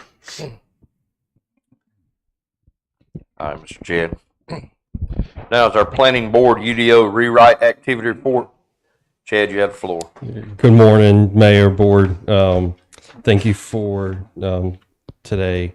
So as I've mentioned to you at the past meeting in August that we are officially through with the audit part of the UDO rewrite and update, we have now started moving away from those audit and the discussions coming out of the audit of the existing UDO and starting to look at new draft material of what new articles would look like, taking old language and move it into a new article format in the new rewrite and update of the UDO. We are ahead of schedule, which is a really good thing. Currently, we have combed through the new draft language for Article 1, which is your general provisions, goes through the jurisdiction map, the interpretation of the zoning boundaries, and fees and stuff like that. Article 2, we have officially combed through all of Article 2 as well. That is your new administrative and procedures article. And then also we have started and combed through the first couple pages of Article 3 and look to move through that in the starting to get into use tables and accessory use standards and tables as well. So that's kind of where we're at. The other thing I've been in contact working with Lisa and Wes as well is how to form a plan to where you can start seeing some of this draft material earlier than later. That way you're very familiar with it when it starts coming to you in the later to middle part of next year. Any questions? Chad, what's the goal now? The ending goal is when? To have this all wrapped up? Next year? Hold on. I have a schedule somewhere. Just off the top of your head. No, I have it right here. Town council adoption. For hopefully, crossing my fingers, everything goes right. Y'all are pleased with what you see of December 2023. Next December. Okay, thank you. Anyone else got any questions for Chad? No. Nope. All right, thank you, Chad. Thank you. Now moving on to our old business, and again, we changed the budget amendment down to new, so we will be starting with the resolution for installing financing of Majestic's Oaks property. Tara, you have the floor. Thank you. So this resolution that you have in front of you is to approve the installment financing contract with South State Bank. This contract is dependent upon LGC approval, which we are on the consent agenda for on Thursday for the LGC meeting. But this needs to be adopted prior to that for them to have everything that they need for us to move forward after the LGC approval. So we've taken every step that we needed to take for this. LGC has not come back with any additional requests for information. And so I just recommend that you approve the resolution that's in front of you. It has all the terms and everything that we've already seen. Any member of council have any questions for Tara in regards to this? No questions, but I'll If make not, a I'll motion. call for a motion. I move that we approve the resolution of the Town Council of the Town of Sunset Beach, North Carolina, approving an installment financing contract and deed of trust, security agreement, and fixture filing, the execution and delivery thereof, and providing for certain other related matters. Do I have a second? Second. Any discussion? All in favor? Aye. There's no opposed. Thank you. Tara, nice job putting all this together. All right, next up would have been the discussion for planning for Island parking. It has been tabled. Do you have any comments on that, Mr. Corbett, or just moving forward? Yes, I'd just like to point out, we've had a lot of community interaction, both at town hall, emails, discussions, and public comments. And so in conjunction with these, it's become very clear that discussion of paid parking and discussion of managing parking on the island is a very complex issue and lots of details that did not get addressed in the past. And they need to be taken care of. We have to have a plan and address how to handle parking overall before even thinking about addressing paid parking. And I think that'll be a long process. The second part of that is many of the communities who adopt paid parking do so because they have a dire need of an additional funding stream. We, as our annual audits have repeatedly shown, are in good financial position, and we do not have any burning need for paid parking. So the idea is for us to just move paid parking off until we have a need, but we do need to come up with a solution on how we're going to address managing our parking. And so the recommendation I have, and have discussed with council members, is that we set up a two council member committee to start this process. Councilman Hargraves and Councilman Nern have agreed to do this and spend the next couple of months to just work out what our approach would be to studying and managing our parking, and come back in November to us with a plan to how to move forward, whether it be a bigger citizens community, how we would address the various issues, what are the issues that we need to address. So with that, my recommendation is we just put off any discussion whatsoever of paid parking. It doesn't fit now, and we establish this committee and task them to come back in November with a plan, a way ahead on how to address managed parking. I just have one quick comment because my name was mentioned. I'm new on the council, as everybody knows. I am not a great beach person. I go there in the fall and spring. I don't go there in the summer very much, but this summer I dedicated my life to going to the beach. And I spent an awful lot of time on the Strand. I spent a lot of time on the streets. I spent a lot of time walking streets, driving streets, measuring parking places, talking to visitors, homeowners, and trying to get a real handle on parking. And it was quite an eye-opening experience. If you would ask me my conclusion about parking on the beach, it would be at this point now, because I had a lot of dreams that we were going to solve this problem very quickly, that our island is not set up very well for parking. And I think everyone would sort of agree to that. But we have to move ahead. We have to start working on this. We have to start getting to a place where we, as John said, how do we manage our parking better? How do we organize it? Locations for parking, and it's just a plethora of things we need to do.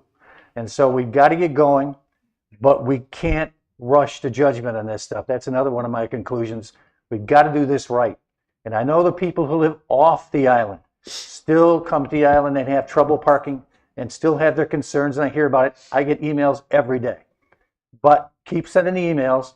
We're going to work on it, and we're going to try to get through this. And as John said, as far as paid parking is concerned, that's pretty much last on the list now. It's trying to organize parking, make it work over there, make it so you can get to that island and see a parking place and know where a parking place is. And part of my summer challenge to myself was park on Main Street every single day. And it was a challenge at times. But I did it every single day, which was very, very amazing. But sometimes I parked in places where I weren't sure if I was going to get a ticket or not. So it was very eye-opening, and I agree with John how to go forward here. And so let's move forward, and we'll come, Charlie and I'll come back in November and hopefully take some first steps. So thank you. Do we need a motion? Just. All right, if there's nothing else, we're going to move on to assistance to the firefighters grant for fire hose. Chief Hasselmeyer.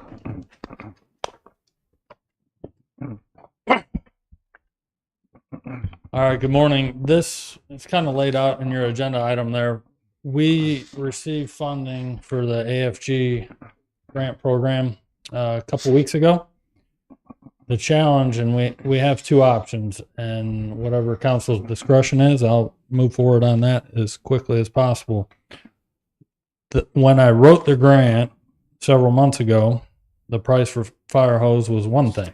And now with the current state of affairs and inflation, the cost of fire hose is gone up dramatically. So the total project was supposed to be $24,000 and 5% of that was a match from us. So $24,000 is only going to get 3,000 foot of 5-inch hose instead of 4,000. So I can go back into the FEMA portal, and I've already talked to FEMA. I can write a grant amendment to change the language to purchase 3,000 foot of hose for the scope of the project at $24,000. And I've talked to FEMA, and they said that's okay, you can do that. But I do have to do a grant amendment quickly and submit it, get it approved, and then move on with the project. Or to complete the whole scope of the project, we need somewhere around $8,000 more to get 4,000 foot of hose. FEMA will not give me more money, so I can go either way. If council's discretion wants to finish the project, and it's capital stuff, so I'll need more money to buy 4,000 foot of hose, or I can write a grant amendment and buy less hose but stay within the original scope of the project. What do we have existing now? How much What do is we your have? hose footage that you 4,000. work with right A little now? over 4,000. Do you use that much? Do you use that whole footage a lot? Is it something that that extra 1,000 foot, is it going to make a lot of difference in the safety of our people? In your opinion? Yeah, all the hose we were awarded the grant to replace 1,000 foot on each engine or on each big apparatus because of the age of our current hose. But now we don't have the money to do it. I have a question. Go ahead. Question actually is for you, Tara. Does our budget handle this $8,000? Yes, we take it out of fund balance. We're in a really good financial position still. And with this audit that I'm in the middle of right now, we'll be adding to fund balance with that too. So I'd like to make a motion. I'd like to make a motion that the council Can I ask you a approve. question, Jonathan? Sure. So this is 100% replacement of all your hoses. Yeah, except for a couple short sections of large diameter hose, the stuff that, without getting into a lot of operations, but large diameter hose that gets connected to the fire hydrants, supplies the fire trucks. There's 1,000 foot on each of our 4 big apparatus, a couple smaller sections, but that's kind of here and there, and we have that. So, it replaces all of it. Okay, so that's your total operation of fire hose, is that? Well, the large diameter. There's a lot of other size hose, but yes. Okay. Go ahead with the motion, John. I'd like to make a motion that the council approve the allocation of an additional $8,000 to complete the project scope as initially proposed. Second. Any discussion? All in favor? Aye. Thank you. Thank you, Chief. Next up is our ordinance to amend UDO Article 7 and G Code, Chapter 97 through 99. Chad.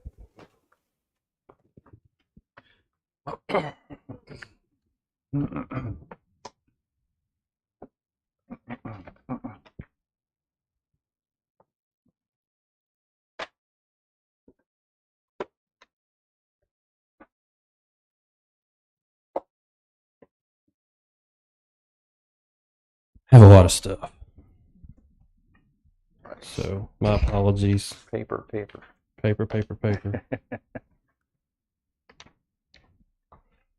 All right, good morning. I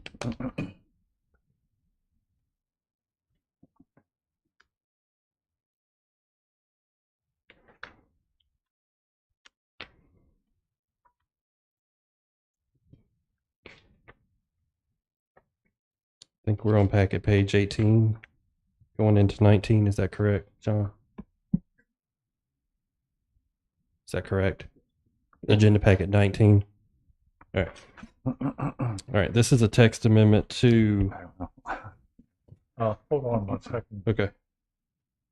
It's page 19. No, 96.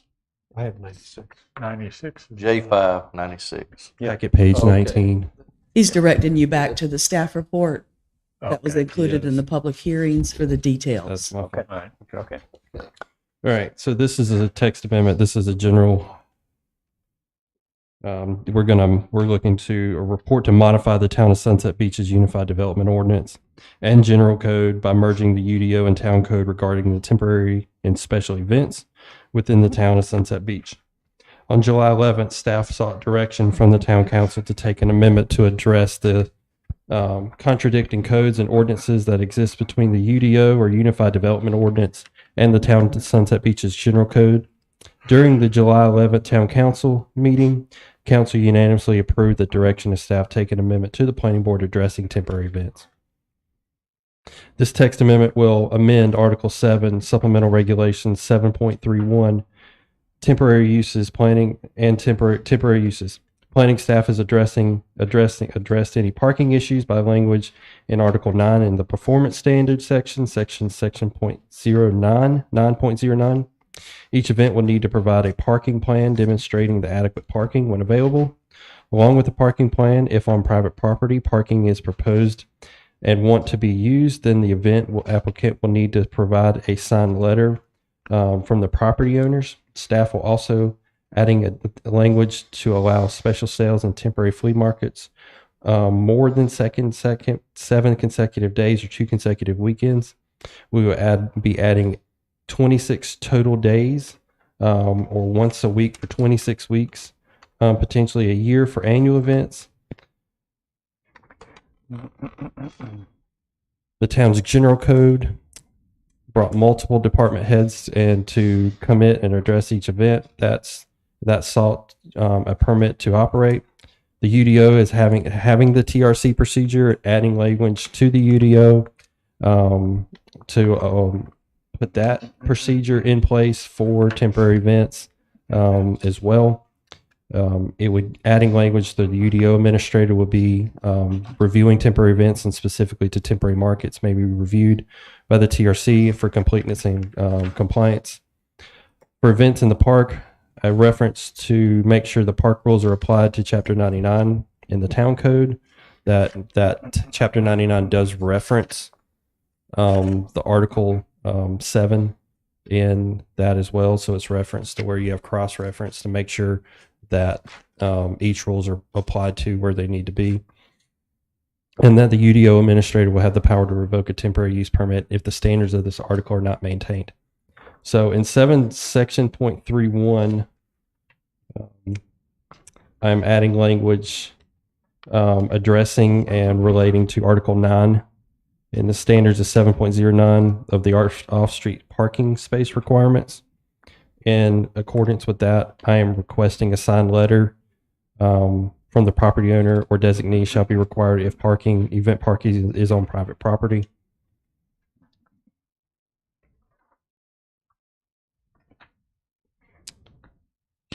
Special sales or temporary events will be reviewed by the UDO administrator by the TRC procedure. There's language in there for the removal of a permit. And there's also a reference in Chapter 7 to reference Chapter 99 of the Town Code, which is the park rules. The proposed General Code text amendment, everything you see in red will be coming out. And there's already standards. I know I got an email from a council member asking a few questions. There are standards in there already for traffic plans, parking plans. We are just bringing this all into one docket and make sure it is effectively looked at, reviewed, so a plan and event can have a easier way to function. And all of this is approved if any questions that I had by staff or something to be moved forward. What is the pleasure of council in regards to this? Can I ask Chad? Yes, go ahead. Chad, just quickly now.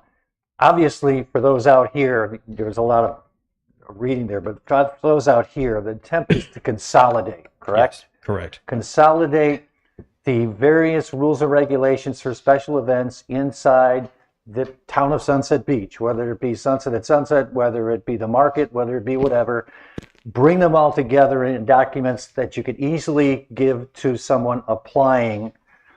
And then hopefully it'll be easier for those applying, easier to find, easier to understand, and hopefully easier to follow through on for applicants. That's the hope here.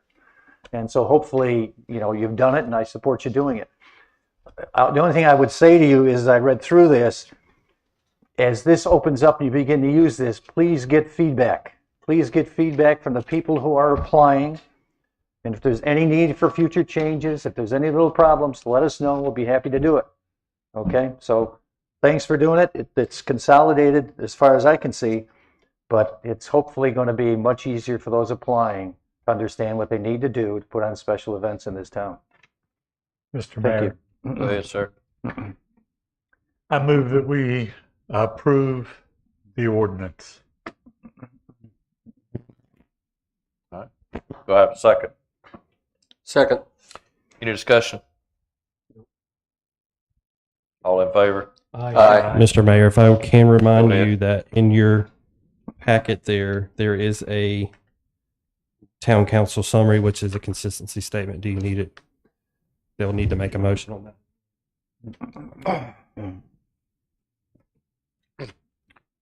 Town council hereby adopts the proposed amendment of the Unified Development Ordinance and finds that it is consistent with the town's comprehensive plan, the 2017 Town of Sunset Beach Land Use Plan, to allow the text modifications to Article 7 of the Unified Development Ordinance, and finds too that it is the public it is in the public interest because the proposal is in accordance with the goals and citizens' desired as outlined in the 2017 Land Use Plan.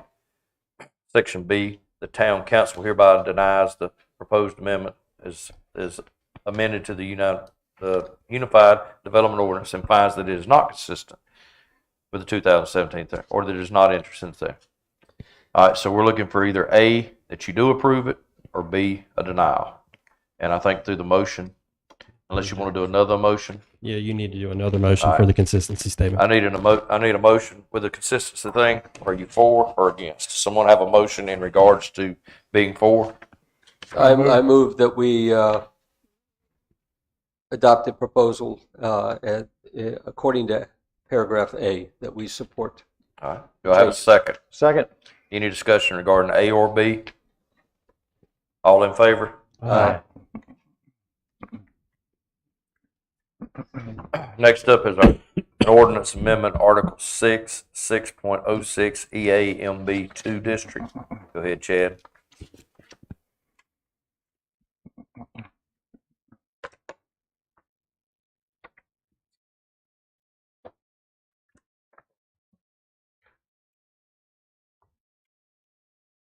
This is a report to recommend a modification to Town of Sunset Beach's Unified Development Ordinance regarding Section 6.06E, the MB2 Mainland Mixed Use District. Over the past few months, staff has continued to have conversations with elected officials, developers, real estate agents to cooperate and hear our needs, wants, concerns, and problems that are consistently found in the UDO Unified Development Ordinance. During the month of June, staff met with owner, citizen, elected representatives to discuss the MB2 Mainland Mixed Use District. During the conversations, the meeting, staff was asked to revive the MB2's zoning district and come up with ways that the zoning district would be less restrictive and keep the intent of Sunset Beach in mind. Upon staff's review, staff has come up with a few minor changes to the MB2 zoning district. Setbacks would allow it to be more user-friendly. Corridor along Sunset Beach Boulevard. Currently, the front setback is 40 feet, moving it to 25 feet. That would be staff's goal. 25 feet would represent the front yard setback and would meet the intentions of the meetings and conversations that have had to keep the 25-foot Brunswick County utility easement intact. Staff also compared the zoning districts with the MB1 zoning district, which has a 5-foot setback restriction. Staff is removing the 15-foot greensward. With the MB2 zoning district being in the overlay district, landscape and sidewalks requirement are addressed and removes any redundancy.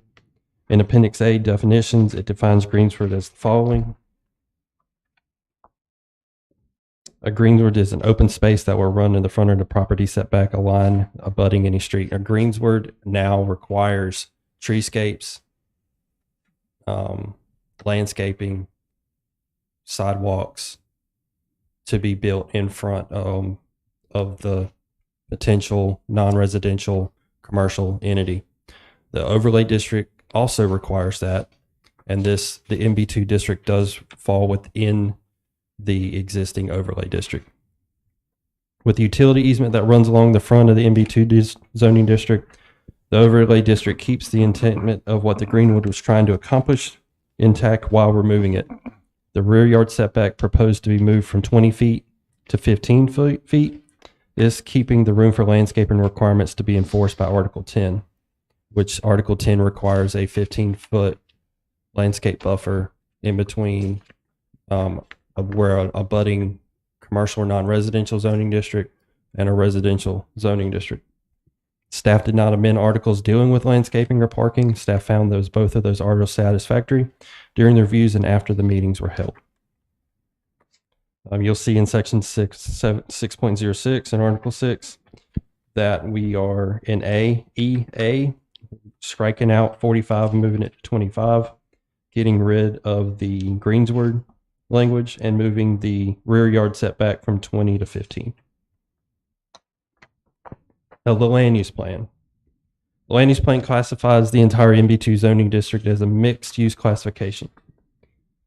Desired uses are commercial, retail, office, and institutional and upper story residential, vertical mixed use, and planned unit developments. Inappropriate uses are standalone residential development, not included as part of a PUD, planned unit development. The classification of the land use plan identifies the district and welcomes non-residential development and planned residential development. I did provide you with a copy of the language of what the land use plan classifies as mixed use, with desired uses, inappropriate uses, desired density, and so forth. Again, I'm open to any questions you might have. And also there is a consistency statement that will follow along with this if you approve or deny this text moving forward. Anybody from council have any questions? Chad, just quickly, the reason for doing this was what? When you look at and compare both of our mainland business districts, the MB2 was pretty restrictive. You know, if you look at the MB1 and you have a 5-foot setback, majority of that all the way around to an MB2 district, which is our business corridor, to a 40-foot on a 200-foot depth lot, and you have 40 feet and 25 feet or 20 feet, you're taking 60 feet of that depth out of 200 already away. It makes it really restrictive. So in conversations I've had with council, members of council, and also developers and owners of those properties, we had some good conversations. I also have Kelly Stewart here, who represents Carolina Dreams and the majority of the owners in the mixed use district. If you have any questions for her or any comments, I can bring her up to the podium as well, if that's the pleasure of the board. Go ahead, John. I have a question. Does this change? Most of this land that we're talking about that's empty stretches down towards the traffic circle. Yes, sir. All right. There's a big residential area behind. Yes, sir. Does this change in the back area as well as the front area still retain the sort of the landscaping buffer?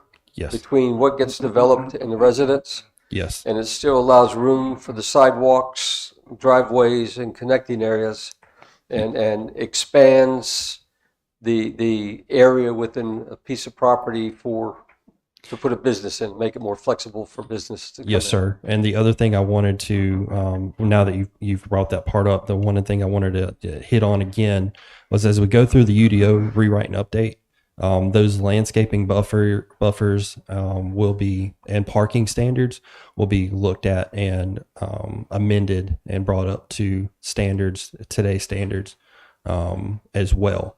So that potentially could enhance it, make it more easier to enforce, interpret, explain.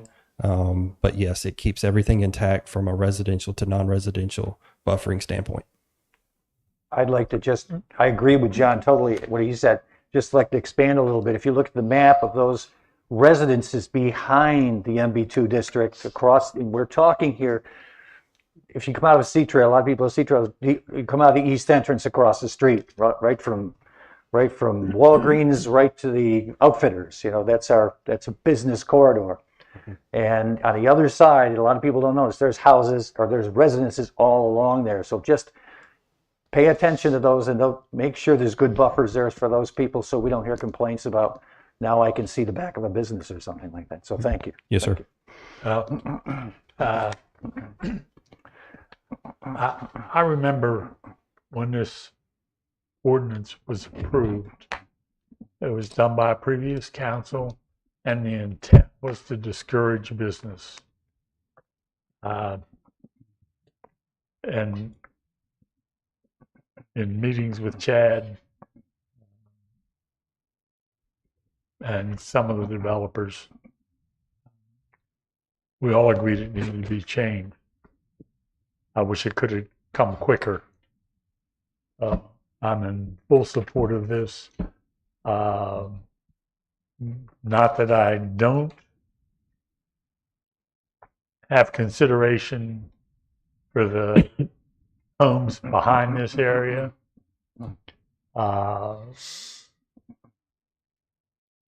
buffer amount has lessened, but the town will be looking at that to make sure that there's a good buffer there. And if it disturbs you, I'm sorry. If you build next to a commercial area, you can expect commercial business to be there. So the the intent here is to encourage business development, which we've heard many times today is being desired, that there's not enough. There's not enough amenities, that there's not enough locally accessible businesses, especially to Sea Trail. So this would encourage such development, have something more readily accessible. Yes, sir. Thank you. What is the pleasure of council in regards to this? Town council hereby adopts the proposed amendment to the unified. That's the consistency Yes. statement.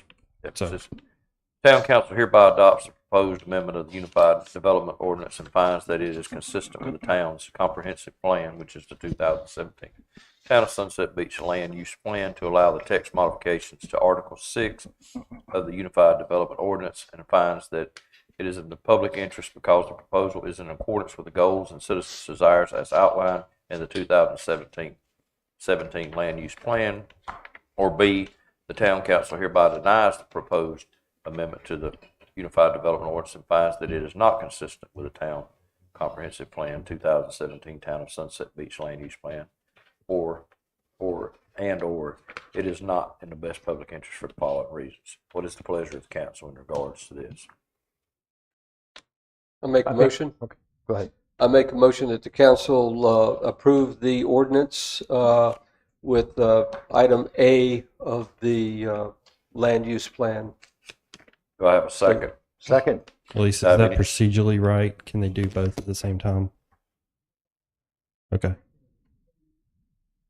Okay, yeah. Do I have any discussion? We have a motion and a second. All in favor? Aye.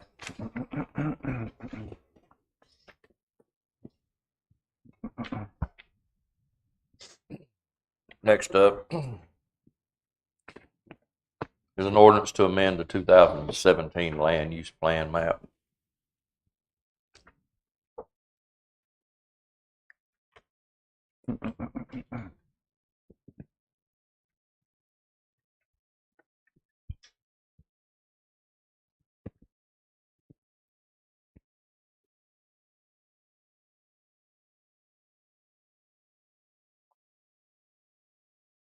Chinaway Corporate Development LLC and Riptide Builders LLC has submitted a text amendment to allow the town of Sunset Beach's to amend the Town of Sunset Beach's 2017 Land Use Plan, Chapter 9, the Future Land Use Classification Map 9.1.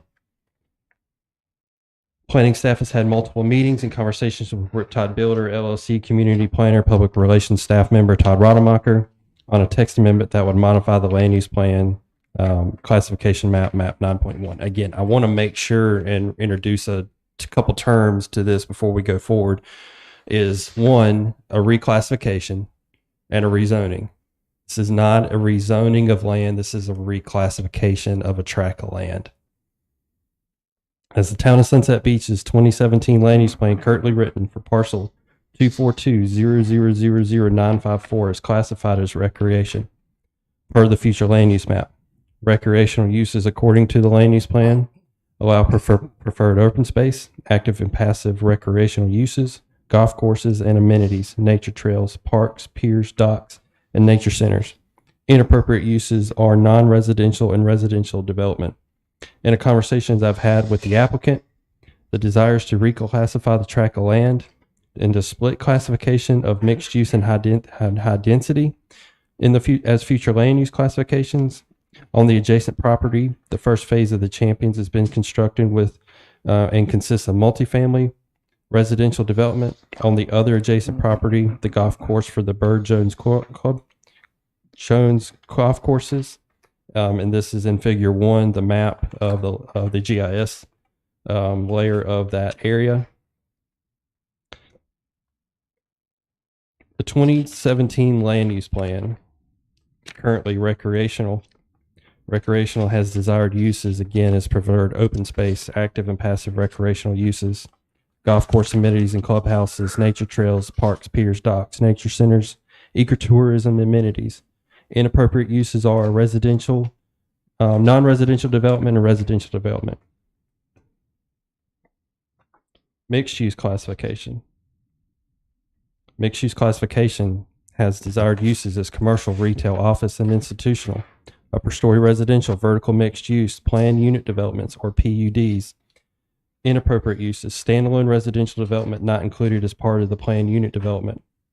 There's desired density standards, applicable zoning classifications, as the UDO classifies zoning districts as now. Applicable zoning classifications for mixed use would be MB1, MB2, and the mixed use district. High density residential, as the 2017 land use plan classifies. Desired uses for multifamily residential, senior housing, and continuing care communities. Inappropriate uses are commercial development. Desired density classifications are there. Applicable zoning classifications, as the UDO classifies the zoning in the land right now, MR3. I've given you a land use, current land use map of what it projects, a current zoning map of how the town is. The proposed land use amendment would move the map from a green area to a brown area of high density residential and a lower layer of mixed use. You were also given a track 2 parcel Sea Trail Plantation submittal. And this was submitted by the applicant of how that land they wish to split it out and to be reclassified. If there's any questions, I am here. I also have the applicant here as well. If they have a presentation, is so. If they have a presentation, let's hear it. Sure.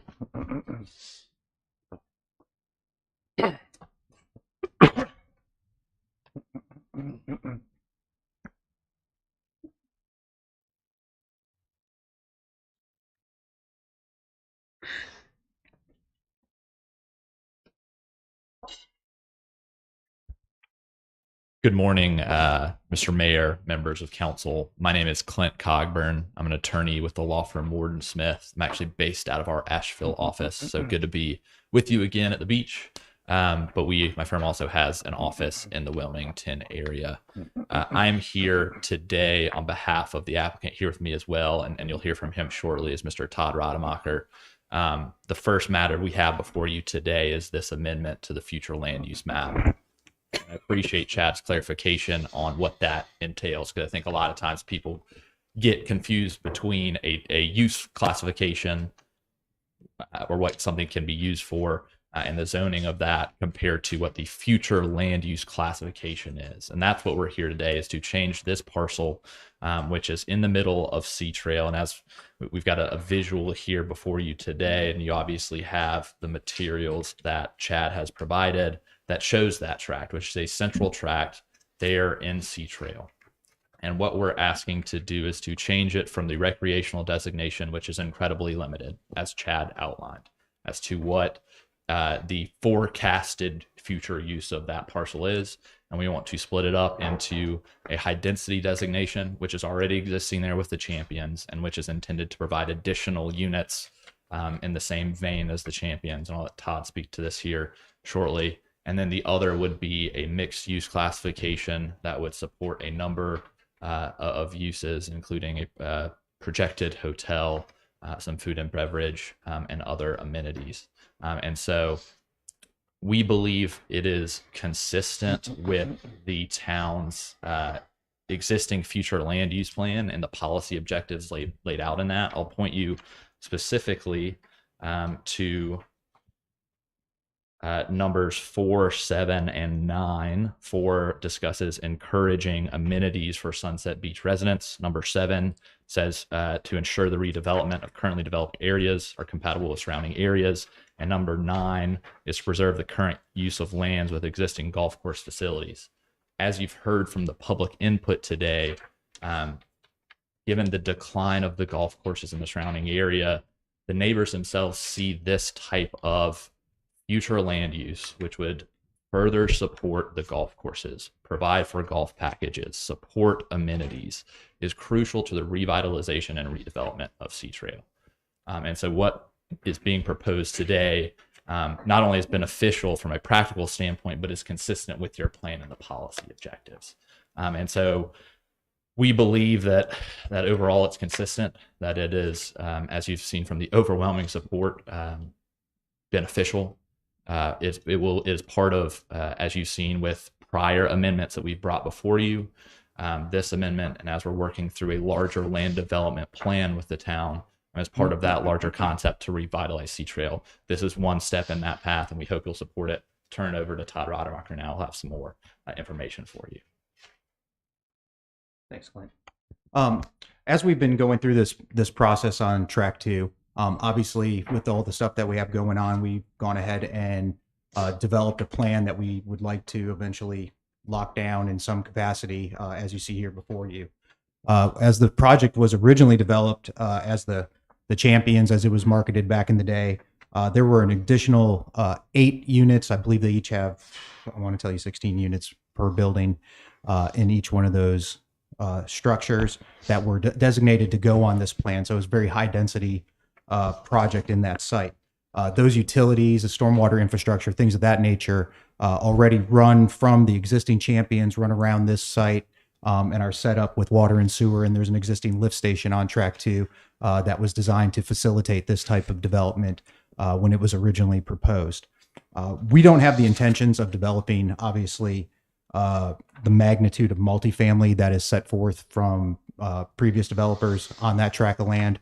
What we envision is 2 additional buildings on there that would retain a large tree buffer between the existing residential homes on Crooked Gully, leaving all the trees, so they would be buffering the existing or the proposed 2 units that would be left to facilitate a rental program for wedding parties, golf packages, convention goers, things of that nature.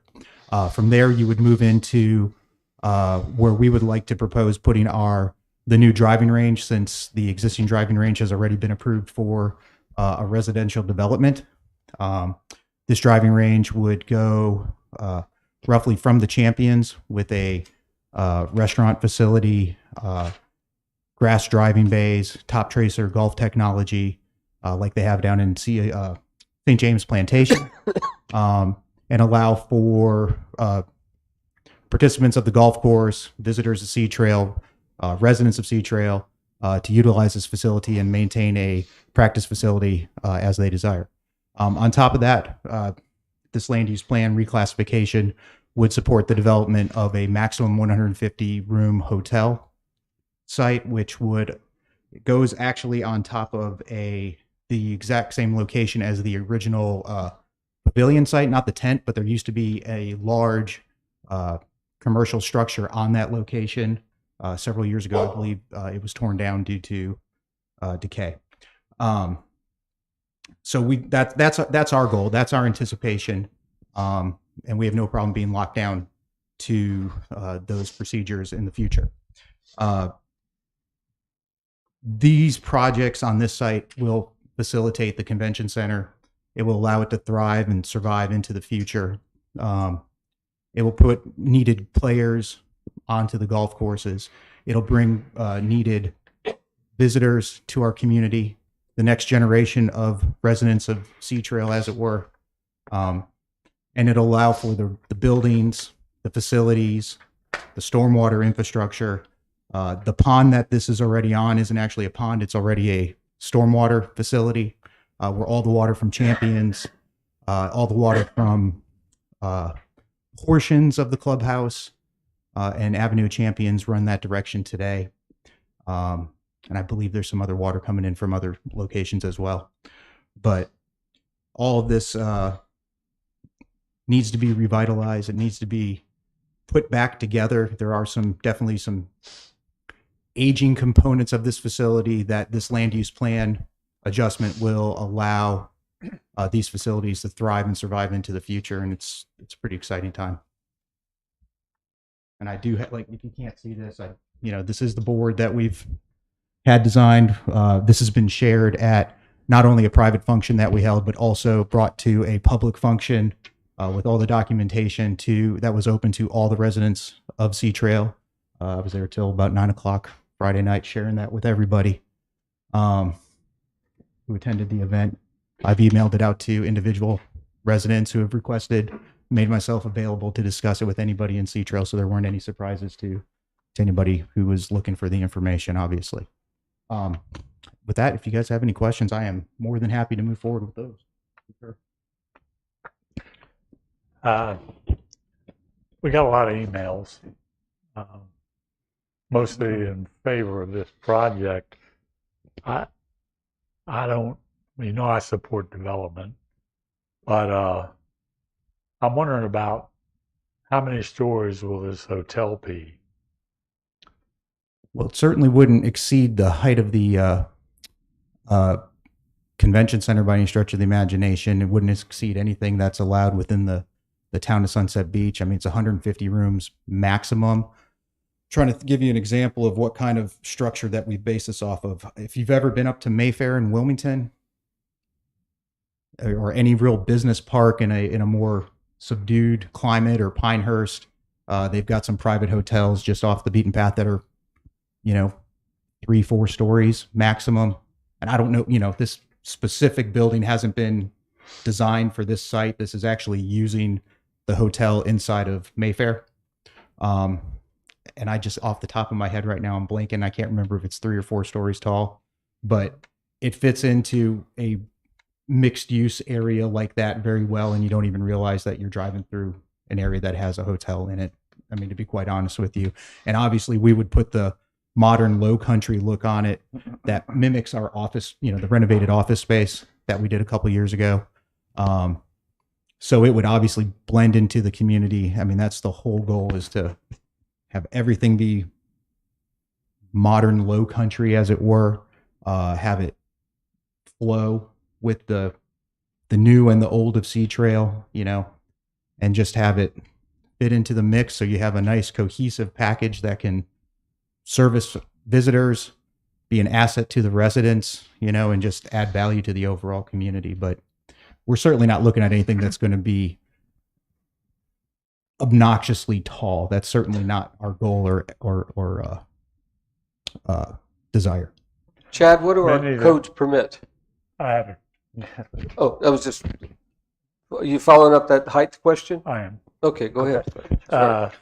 Many of the emails mentioned a boutique hotel. Sure. Now, is this going to be just handed off to some chain hotel? No.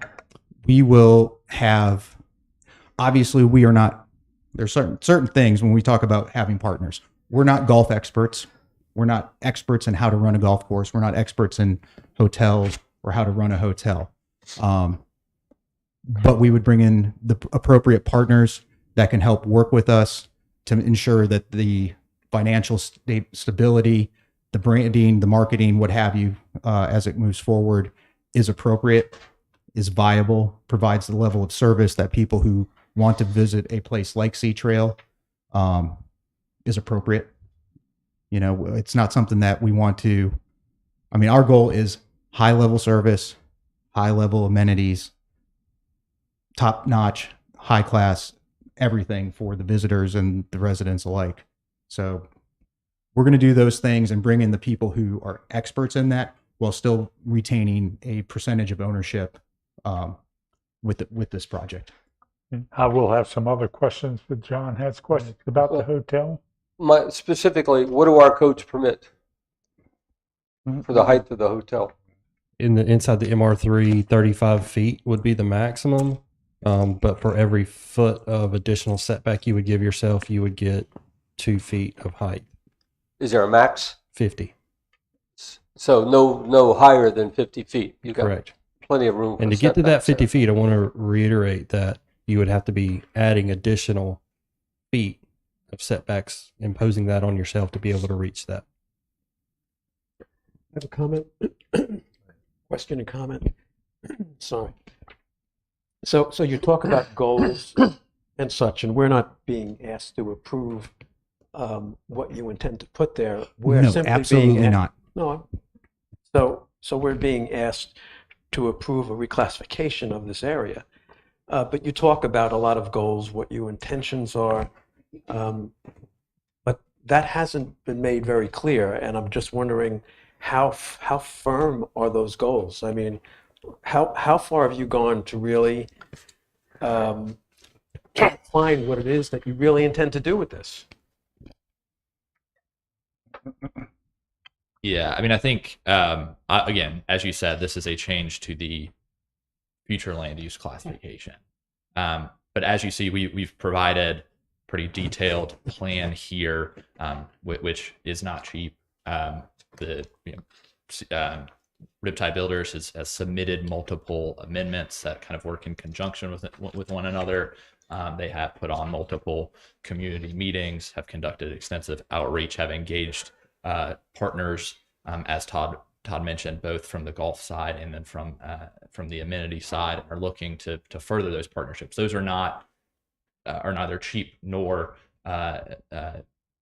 short on time, and they're time-consuming endeavors, and so they have put a substantial amount of time and money into this. They've gone down the road and to put together plans as to what this will look like, both for this track and for the larger Sea Trail, and that has been it's an ongoing process. It will continue to be an ongoing process, but there's been substantial detail that has been put into this. But for the people that have commented, many people have commented back, and most of them that are questioning whether this is the right thing to do or not, I think they're questioning because what will be done is not clear, and there's a lot of concern with that, I think. And we would submit 2 points, and I'll allow Todd to clarify. One, we provided a great amount of detail here and in the plans that have been shared. So we would counter that to say the plan has been shared actually with folks. The design and the hope and the plan, and including a number of specifics, have been shared with folks.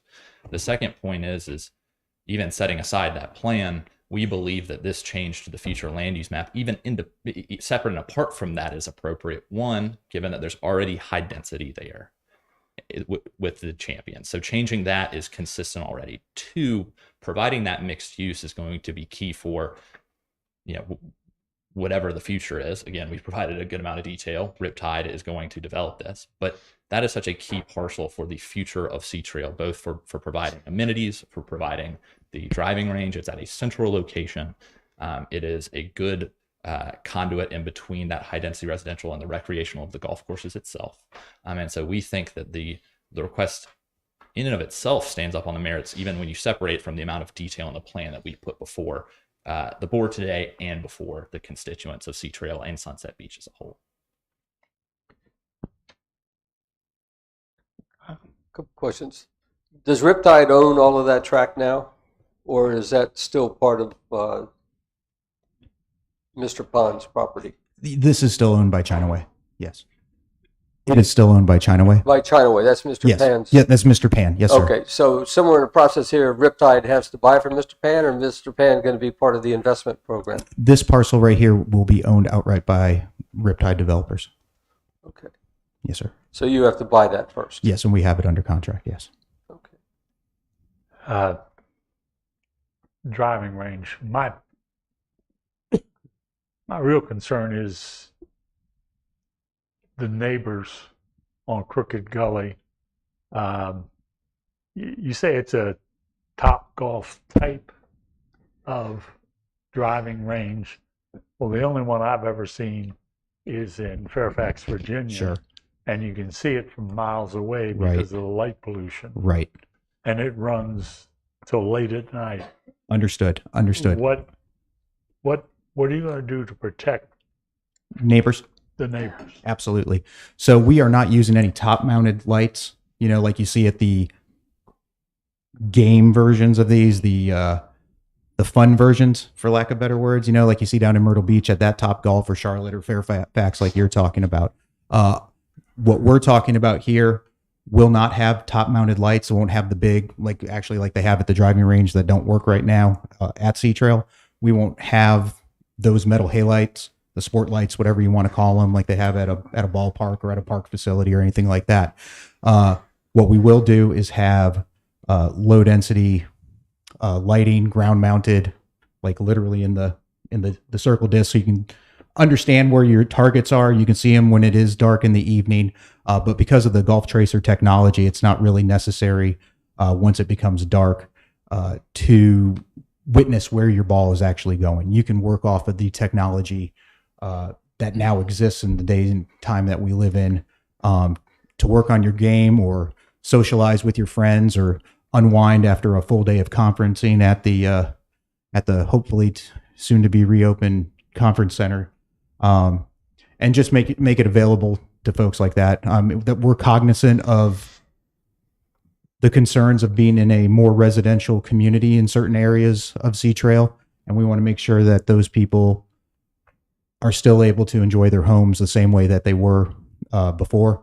So, like I said, no top-mounted lighting, no glitz, as you might say. And you have investors lined up.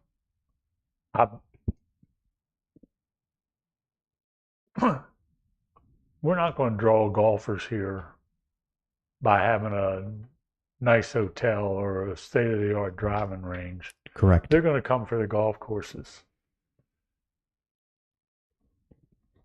If the golf courses aren't approved, then the hotel is going to end up like the convention center. If you Correct. don't have business, you're going to close. Right. That is absolutely correct. And that's why we've already had the folks from Reese Jones Golf. They were here about 3.5 weeks ago. Their company was analyzing and researching all the different golf courses across the community. Obviously, we can't disclose who the potential investors are. Everybody is on the same page. Hotel, convention center, golf courses, all the redevelopment aspects, all the new development that, needs to happen will all happen simultaneously. There are certain aspects, obviously, that can move forward because they're on properties that are ready to go. There are other aspects that have to obviously go through permitting here at the town of Sunset Beach. They'll also have to get state permits, for stormwater, water and sewer, things of that nature that it has to go through. So that it might be more of a 9 month to 1 year before you can actually start putting hammer and nail. But things would be moving forward pretty quickly. Parking lots getting fixed, landscaping, what have you. You can start looking at golf course and stuff like that as the whole project, if proposed, as everything goes forward, is able to do. You can't have. You're right. You can't have a hotel and bad golf courses. You can't have bad golf courses and a hotel. They both have to come together and rise up together at the same time. And then just like you have, you see it all over the place. They build a new golf course. They usually have a hotel that goes with it, so it can thrive and get, the conferences and the golfers into those facilities and start making the economic engine turn, as it were. But yeah, there is a full plan that has been analyzed as how to do this, and you just don't slowly, do one thing, wait 5 years, and do another. You need to get in there and put a huge slug of money in at one shot. You can't do it overnight? No, trust me, we would if we could. That's all I have. All this implies here, it sounds like Riptide and all your investor group is going to buy all of China Way, all of Mr. Pan's properties there, the golf courses. There are partnerships in place, and obviously I can't go into the details of any of that just due to the contractual obligations. But there are partnerships with all the investors and property owners to get to a end game that puts everything on the proper economic track for redevelopment to ensure the long-term success of Sea Trail, the protection of investments by homeowners, and the increase in revenues to the golf course as well as to the town of Sunset Beach. It's all there. It's ready. Sounds like a lot of promises there. Question for Chad. When this area goes through the development, what role does the town and planning department have in terms of sort of making sure that all that is being promised about the developments in these tracts meet our codes and meet the conditions and concerns of our citizens, the residents who live in the area? Sure. Each entity would have to submit a complete application, and there would be a process to go through each one of those. So if we break down each one of them, the two that I know the most detail about would be the hotel and the existing finishing completion of the Champions, which would be the two multifamily development. Those are, as the UDO currently states, those are special use permits. Those would be permits that would seek approval by the Board of Adjustment. They would go through the TRC process as major site development plans, but also go through the Board of Adjustment. The driving range is submitted is a permit by right.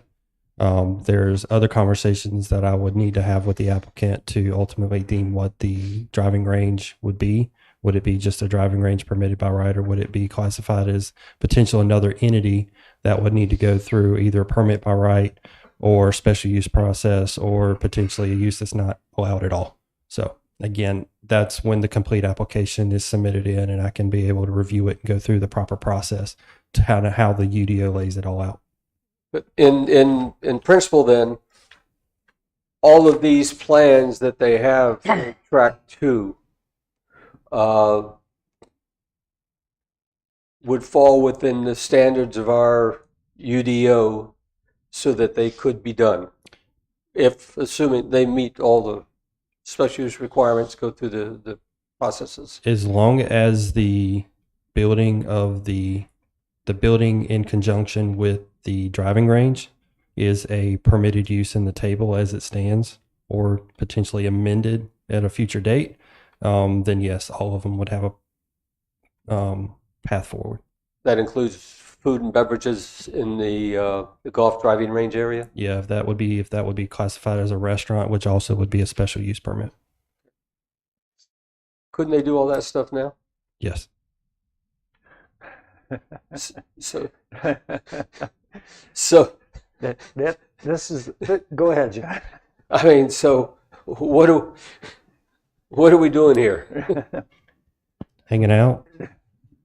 I mean, no, it's very good to get the detail and see everything that's going on. But, you know, my understanding is the town and our codes are not yet an obstacle to do that. That's correct. That's important for everybody out there to understand here, that what John said, or let me talk with Chad here a minute now. If we approve this text amendment, we approve it, all right? They plan on taking advantage of the approval and put in I think you said two more Champions type buildings, okay? And that would be something that you'd have to go through special use, have to go through the Board of Adjustment. The hotel is permitted, okay? They would be okay with that. They'd be okay to build that if we get through this thing. But they'd all be special use, and they got to go through the Board of Adjustment again to make sure everything's right. And if that's a quasi-legal thing that Clint explained before.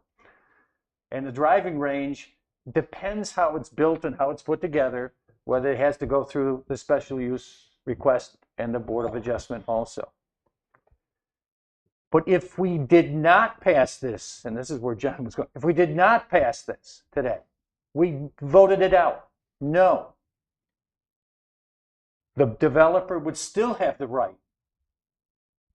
to build the two Champions because it's MR3, but it supports multi-use, not multi-use, it supports High density. High density. Correct?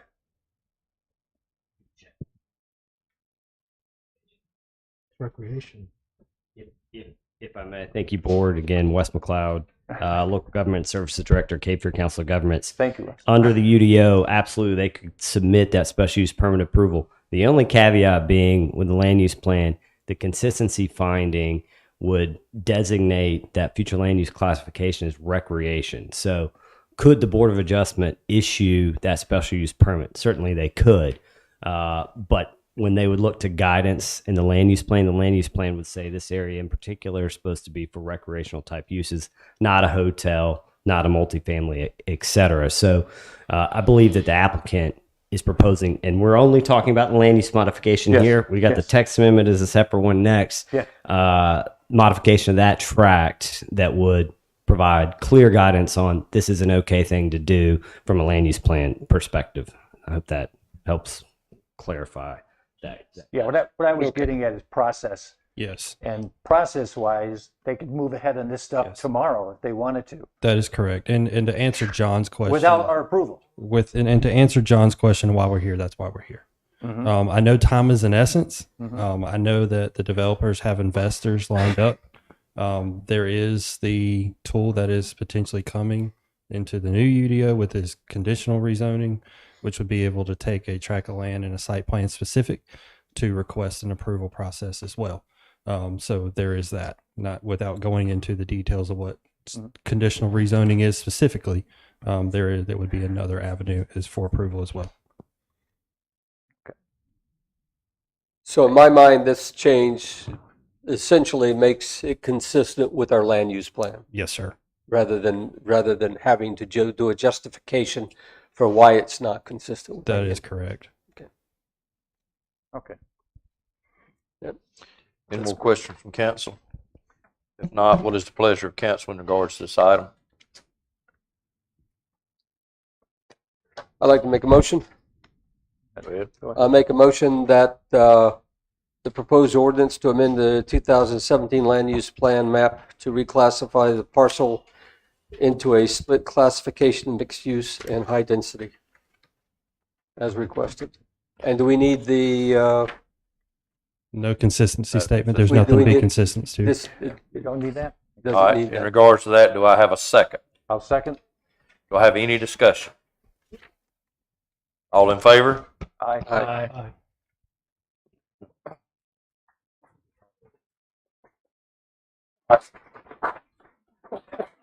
Hold it, please. All right, next up is an ordinance amendment for Article 6 and 7 permitted uses. Go ahead, Chad.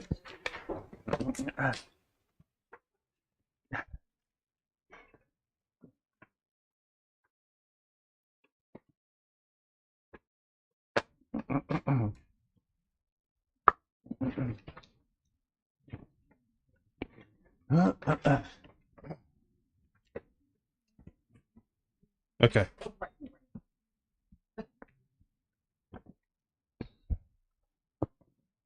All right. Riptide Builders LLC has submitted a text amendment to amend Article 6, Table Uses, Section 6.04, Table of Permitted Uses and Special Sales, or Special Uses, sorry, and Article 7, Supplemental Regul. And, Mr. Mayor, can you bring some order? I can't. Everyone, please quiet down, please, so we can hear, or so the council can hear. And adding in Article 7 supplemental regulations, adding 7.37 neighborhood mixed uses. Planning staff has had multiple meetings and conversations with Riptide Builders LLC community planner, public relations staff member Todd Rademacher on a text amendment that would allow such uses as such as the following in the MR3 zoning district: real estate office, professional neighborhood services, property maintenance, buildings, restaurants, breweries, bottle shops, coffee shop, wine shop, ice cream shop, bookstore, and a private library. The uses are currently interpreted in the table of uses of the UDO Unified Development Ordinance. Mr. Rademacher, on behalf of Riptide Builders, has proposed to add supplemental regulations to each use in the MR3 zoning district to keep the harmony of the residential nature of the zoning district protected. As the Unified Development currently is written, proposes uses that Riptide Builders LLC is proposed exist in the current table uses and special uses current as it's written now. With Citro being a unique development inside the town limits of Sunset Beach, the uniqueness brings a community of single-family, multifamily, 3 18-hole golf courses, private community centers, and non-residential uses that are conforming and non-conforming. The uses that Riptide Builders LLC are proposing currently exist in the community C Trail, but not all exist in Article 6, the town's UDO table of permitted uses. Restaurants and real estate sales centers are the only uses that are allowed currently in the table in Article 6 in the MR3 zoning district, and both are allowed via special use permits. Professional neighborhood services, storage facility, bookstore, library would all need to amend the UDO for these non-residential uses to be allowed. So I'm going to stop right there. Real estate offices that the applicant has proposed is currently written as real estate sales management office inside a separate building that is allowed via special use. Restaurant is currently a special use. The following would be classified as restaurants: a brewery, a bottle shop, a coffee shop, wine shop, and an ice cream shop. Also have they're deemed as a restaurant, currently allowed use via special use inside the MR3 as it's currently written. In the MR3 zoning district, the land use plan currently has 3 different types of land use classification in this zoning district: recreational, medium density residential, and high density residential. Recreational classification is intended to preserve open space, allow active and passive recreational uses, golf course amenities and clubhouses, nature trails, parks, piers, and docks, along with nature centers and ecotourism amenities. Inappropriate uses in the recreational land use classifications are non-residential development and residential development. Medium density residential, this classification is intended to allow single family, 2-family, multifamily, residential uses, along with age-appropriate retirement housing. An appropriate use in this section of land include inappropriate uses in this plan include commercial development and non-residential uses. High-density residential and areas that are classified as high-density residential desired uses include multifamily, residential, senior housing, and continuing care communities. Inappropriate uses include commercial development and residential uses. That's all laid out inside the land use plan, or the land use plan as it's written. And I'll open it up to any questions. Do you want to make a presentation? Actually, I have a question for Wes. Okay. Sure. Ahead of yeah.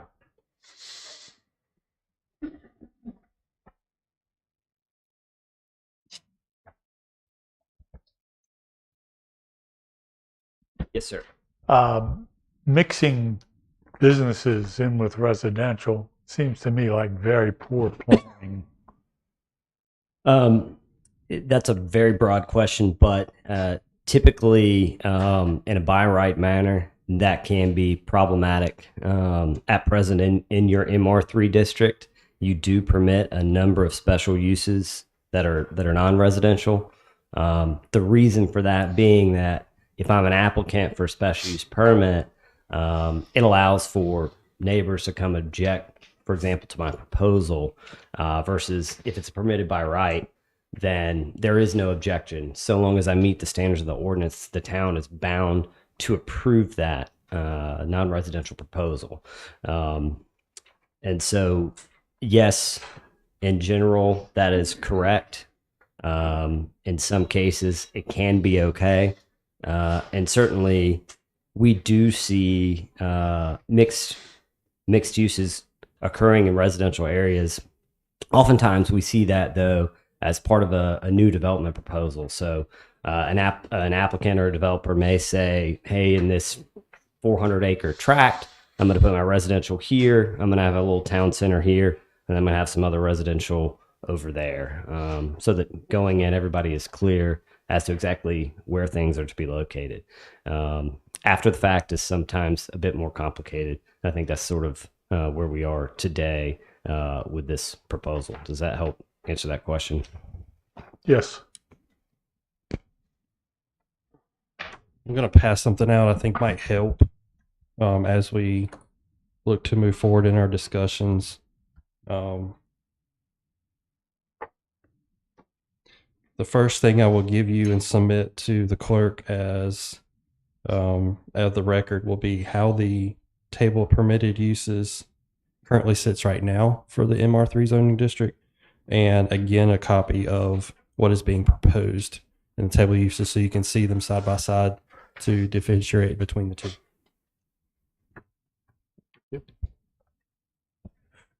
Thank you.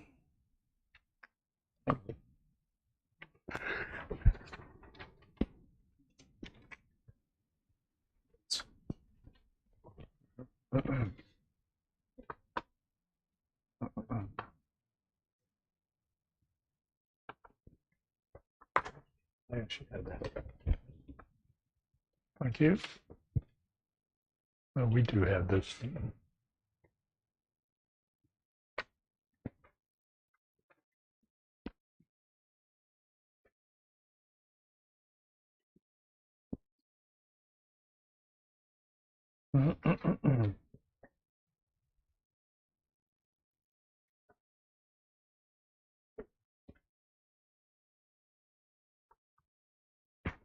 And still, if you have any questions or if you have any questions for the applicant.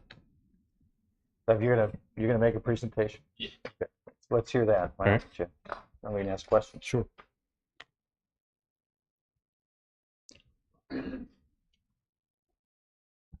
Once again, I'm Clint Cogburn. I'm an attorney with Warden Smith here on behalf of Riptide Builders. Here with me again is Mr. Todd Rademacher. You will hear from him shortly. We do have a visual here, and I have a couple of copies. If council would like to have something closer to look at other than this, I'm happy to hand these out. Sure. I apologize for not having enough. What this is it kind of shows a larger site plan and layout of Sea Trail, specifically highlighted in the gold there. You can kind of see them demarcated are the sites that would actually be subject to this amendment. And I think that's an important thing for council to consider here is how narrow this text amendment actually is. I know in some of the comment and some of the questions, the concerns here have been opening Pandora's box related to commercial coming into residential areas, commercial dominating MR3 broadly across Sunset Beach, and just some of those fears. That is objectively not what this proposed amendment does. What this does is first, it adds certain narrow commercial and service uses that are compatible with neighborhoods and being situated on the outskirts of neighborhoods. It permits those in MR3. Those that you have seen and which Chad has passed out as part of the use table are things like a real estate office, certain professional services, property maintenance building, restaurant, which is already allowed in MR3 as a special use, coffee shop, wine shop, ice cream shop, bookstore, private library, those types of things. So again, a very narrow subset of commercial and service uses that are listed in the use table. Those are the only things that are being added to MR3 as a permitted use. So it's not opening broad commercial. It's not opening a tattoo parlor, Mr. Hargreaves, or some of the other things that may be more Mayor Phillips. But it's not opening those things up. It's a very narrow subset of things that you would see in communities that you would walk to go and spend your money at. And so that is one of the first questions I wanted to address. The second one is kind of goes off of what Mr. McLeod just said, which was this specific proposed amendment has supplemental regulations that narrowly tailor it to C-Trail exclusively. If you look at the section 7.37 proposed additional terms, which the uses, if they were to be permitted, would have to meet, they would these neighborhood mixed uses allowed by the proposed revision to the use table are only allowed if they are connected with 54 holes of golf. All commercial requirements are met. A minimum 1 acre of lot size. So you're not going to be putting something on a small residential tract. There's a larger minimum acreage. It has to have street frontage on Clubhouse Road, Avenue of Champions, Sunset Boulevard, Angels Trace Road, Shoreline Drive, Rice Mill Road, and Old Point Road. There is no drive-through service. So related to restaurants, you're not going to have a McDonald's or a Taco Bell. Not that there's anything wrong with that. But just if there are concerns about traffic, this does not allow those to be permitted. And there is a minimum distance and a minimum setback of 25 feet from any single family residential lot. So there's a lot of protective provisions in what is before you today. I would also submit that it's consistent with the text amendment that this board itself approved just last month related to the 0 lot line being connected to the 54 holes of golf and other restrictions that again contained it to C-Trail. I think the board very wisely in supporting that saw that C-Trail is a bit different, and having certain provisions tailored to C-Trail is beneficial to allow C-Trail to grow and to allow those types of neighborhood commercial developments. Again, as you see on the map, that's just on the outskirts. It's on those quote unquote thoroughfares through C-Trail. But having the flexibility to develop those, but still protecting the rest of Sunset Beach with good, well-tailored, well-put-together amendments, which is what you have here. Todd and Chad have worked together diligently to do that, to make sure, again, that they're that this is very constrained and that this is very protective of those interests. And I think what before you is very beneficial. It's beneficial for C-Trail. It's beneficial for Sunset Beach. You're going to have people who will be able to visit restaurants, visit these shops. Again, it's just an economic engine, an economic driver, part of the larger development plan and larger development vision of Riptide. But again, I think what is before you today is not this Pandora's box for allowing commercial into residential. It's very targeted, very narrowly tailored, and very appropriate. I'll allow Todd to make some comments. Yeah, like Clint's saying, very narrowly tailored. C-Trail was always envisioned as a place that would have mixed uses within it. Unfortunately, at the time when C-Trail was originally developed, whether it was approved in the county or in the town of Sunset Beach, it didn't have the master planning capabilities or things that we see, in our modern development world for those kinds of things, which is why you don't see some of the protections on some of the developments or some of the tracts of land in there today, which was something that we're trying to get beyond moving forward. So what we're trying to do is very much develop a little bit of commercial. Our goals are to design things that are wanted by the community. This is basically only allowed inside of C-Trail itself, because they're the only golf course within Sunset Beach with the 54 holes of golf. which really narrows it down, tailors it to the appropriate locations. The tracts of land, as you see before you, where this is going to be doable, allowable. As you see, they're at the main entrances. They're not, other than one tract of land, not truly adjacent to any houses, and anywhere where there are homes present, there would be buffering involved. And, of course, we are excited to do this. We would obviously, and this doesn't have anything to do with the text amendment, but we would survey all the citizens as to get input of their needs and their wants within the community, because obviously the residents inside Sea Trail are the ones who, on top of the convention goers and golfers and stuff like that, are going to be the ones who are going to help allow these uses to survive and thrive, as I've said before, inside the walls of Sea Trail. We are happy to discuss this text amendment. We believe that this is an important and valuable opportunity for the overall Sea Trail community, to offer a component of this Sea Trail resort that isn't currently there.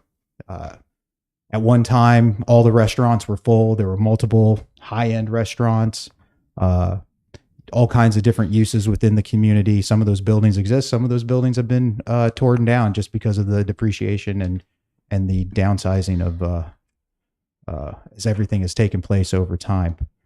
So if you have any questions, we certainly are movable on some items and willing to work with the town to make sure that we get something that is viable. Sure. May I start? Go for it. Just on a broad basis, a major concern is, even though you say these 737 mixed uses would only limit this to Sea Trail, I just wonder, is that legal? Would it stand up to legal challenges by any other commercial entity that wants to go into the sanctuary, Angel Trace, or developments that we already have, to give them the capability to do this? Just noting that Angel Trace Road also runs through developments that are not in Sea Trail. So the legality of that, and while it may be legal to put it into the codes to do this, is the likelihood that that would be able to stand up to legal attack in other parts of MR3.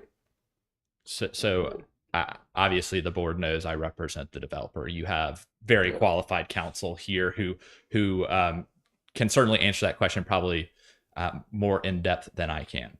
What we would submit, and again, as representative for the developer, is that this is legal.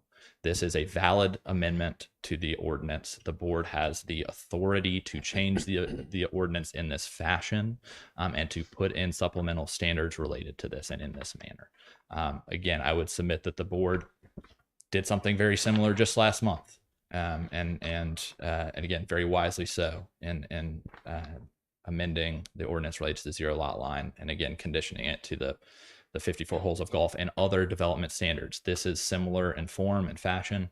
Again, I will refer you to Mr. Richardson, again, very competent counsel, but from our perspective, it is legal and is valid, and it would stand up in court. Well, that's the same question I would have asked John, but I would have asked it of Grady. Let's ask Grady. Now is your chance, young man. So the legality question, I think what you have to understand is, if you pass this amendment, it's not just for Sea Trail. It's going to be open for anyone to have the benefit as a landowner who can meet the criteria for these amendments. So if they have a tract of land that they can propose building a 54-hole golf course on and meeting all the other aspects of this regulation, they're going to get the same benefit of this ordinance if you were to pass it. It's not just for Riptide's plot of land. It's for any plot of land now or that comes into Sunset Beach while this ordinance is still on the books, that they could satisfy the criteria and they would get the benefit of it. It would be it would be dubious for this town council or future town councils to ignore a landowner who qualifies for the same treatment as Sea Trail, then we're talking about an illegality aspect. If you follow your ordinance, however it is situated at the time someone submits an application, then you're following the law. If someone wants to challenge an amendment or your zoning ordinance, let them, so long as you're following your zoning ordinance and amendments thereto and applying them equally and fairly to everyone, you're going to be following the law. Would you say this is good planning to approve this? I don't usually get into the politics. I wonder why he won't put you on the spot. I don't get into politics, Wes. nor do I get into legislative decisions because both are within your wheelhouse. What I get into is giving you legal advice. Do I think you can legislatively do this? Yes. Do I think that it's good policy to have mixed use development? I have my personal opinions about that, but from a law perspective, mixed use developments are lawful and they are permissible.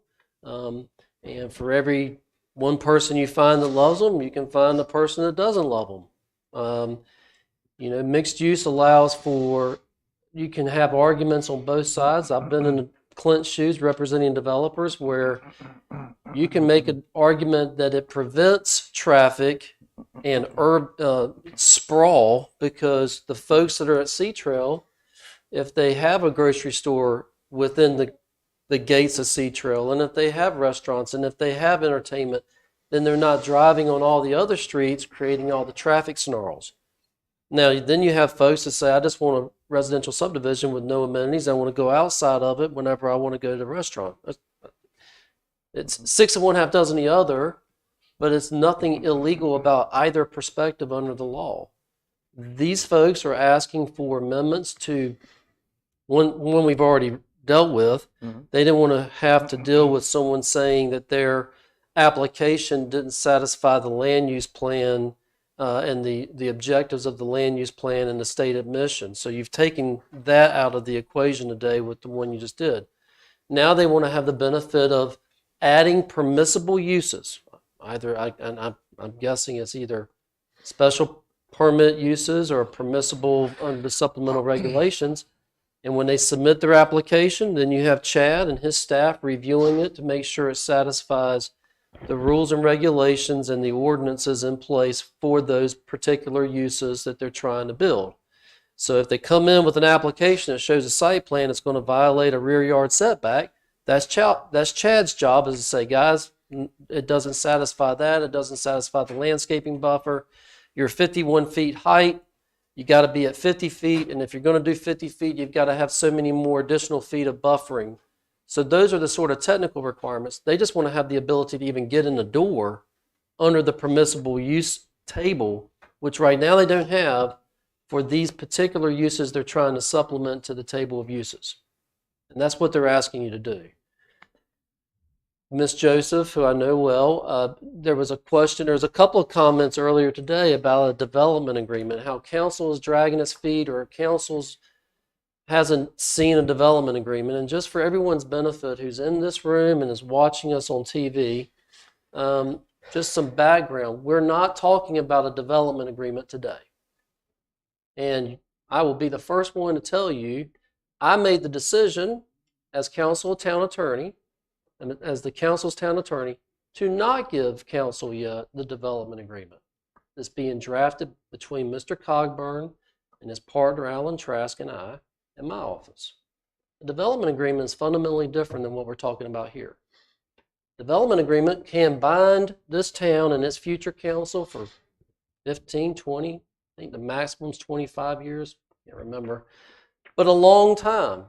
And so you want to make sure you're not rubber stamping a development agreement that gives Riptide or Riptide's successors a rubber stamp approval on something that you just kind of don't fully analyze and fully appreciate. And so this is not a development agreement. What Mr. Cogburn and I have been doing, and just again empirically going back on the facts of this, in early 2021 we had the de-annexation issue come up. I attended several meetings with developer interest, and I believe the record will show that I was one of the first people with all the developers in the room to suggest the concept of a development agreement. A developer wants certainty. They want certainty with their investment. They want certainty with the rules not changing, what their entitlements would be under a zoning ordinance, and they don't want it to be yanked out from under them with a new election and a new council. That's one of the benefits. On the other side of it, the town wants to have the benefit of certainty of knowing what's going to go in place in the future for that really nice piece of land that's so central to the town. So after that, I want to say April of 2021, I had lunch and a lunch meeting with Mr. Cogburn's partner and that was August 6th, 2021, where we discussed in broad strokes the possibilities of a development agreement. On January 18th, Mr. Cogburn sent me an email. So 6 months after that lunch meeting, Mr. Cogburn sent me an email saying, we're working on a draft development agreement. We'll get it to you soon. Just wanted you to know. Great. March 14th, Mr. Cogburn and Mr. Trask submitted to me and my partners at the firm their draft development agreement. Our red line back to Mr. Cogburn and Mr. Trask was June 1st, 2022. So about 2.5 months after what took them 8 months to get to us, because again, this is serious stuff. It's complicated. It has long-term ramifications. About 2 months later, on July 27th, Mr. Cogburn got back to us with their response to our red lines. Okay? So Mr. Cogburn's given us his feedback to our red lines. We've had a conference call. There's been some follow-up on the conference call, which was productive. It was, okay, we've got some cleanup items here on the legalese stuff. I asked them to provide me with the large plat maps and site plans for these old eyes to be able to review. I also asked to send digital copies to staff so that they could blow them up on their computers and really drill down on what is on the exhibits to any proposed development agreement. So my role has been trying to get on the same page with the legal stuff of the development agreement with the lawyers, because what matters for the town and all of you and for the developer is really what's on the exhibits, because those exhibits are things like you see with the site plan, okay, and what they're trying and proposing to do, not just now, but for the long term. So I've spared counsel from legal jargon and back and forth. We're now at the point where I think we're getting to where we could turn it over and discuss it amongst counsel. I can answer their questions in closed session about a development agreement, because eventually, if the developer and I are on the same page with the possibility of moving forward on a development agreement, then we start having public hearings, public comments. You get to see and ask Todd Rademacher and any representatives of the proposed development that are parties to development agreement questions and address any concerns you have. So this is not a process that's just flip the switch when we got a development agreement, because then I would be committing malpractice if I'm being honest with you, because that's going to be something on the books of the town that's recorded in the Register of Deeds for 20 years or so. It's something that you don't take lightly. It has mutual benefits, but it also is a lot of work. And it's a way to eliminate political headaches down the road or political turmoil or threats of de-annexation. It shows the parties working together. It's a little give and take of what's going to be built perhaps one day down the road. I've been involved in another development agreement with one of the towns I represent. And Mr. Cogburn's partners at Warden Smith, he wasn't involved, but others were. And it's worked quite well. It's a little different there because we had some interplay with Brunswick County and a then existing planned unit development and approvals. But if you give someone the right to build something for 20 years, you want to make sure it's right. And you want to deal with density and layout and uses, etc., and traffic and all those sorts of things. So that's my long-winded way of telling you there is no development agreement. Council has not seen it. I have spared them from seeing the red lines back and forth. It's getting close. It's not something that's easily done, and it's not something that's quickly done, but it is a positive thing. And I think that is what you should come away with is that's a separate matter, but council is working with the developer interest about a development agreement. And this matter is something that's almost kind of an interim path in an effort to save time for the developer to try and get some entitlements and approvals that they're seeking now with these text amendments and land use plan reclassifications separate and apart from the development agreement. All right. And there's some risk to the developer. They could ask for a special use permit and not get approved. And, you know, that's what they would try to avoid ultimately with the development agreement, because the development agreement is saying you get to do these things so long as you stay within the confines of the development agreement. But at least this would, if it's passed, allows them to move forward to try and get entitlements and approvals on what they're desiring to do. There's no guarantee, but they can't even get to apply for some of these uses unless there's an amendment that's passed by council today. You can pass it or not. That's your legislative decision. But it's now, the current one would be something that they wouldn't have to deal with, well, it's inconsistent with the town's existing land use plan. Yeah, I mean, I would echo a lot of what Grady said. There's certainly overlap. It's certainly part of, again, the larger development plan from my client's perspective.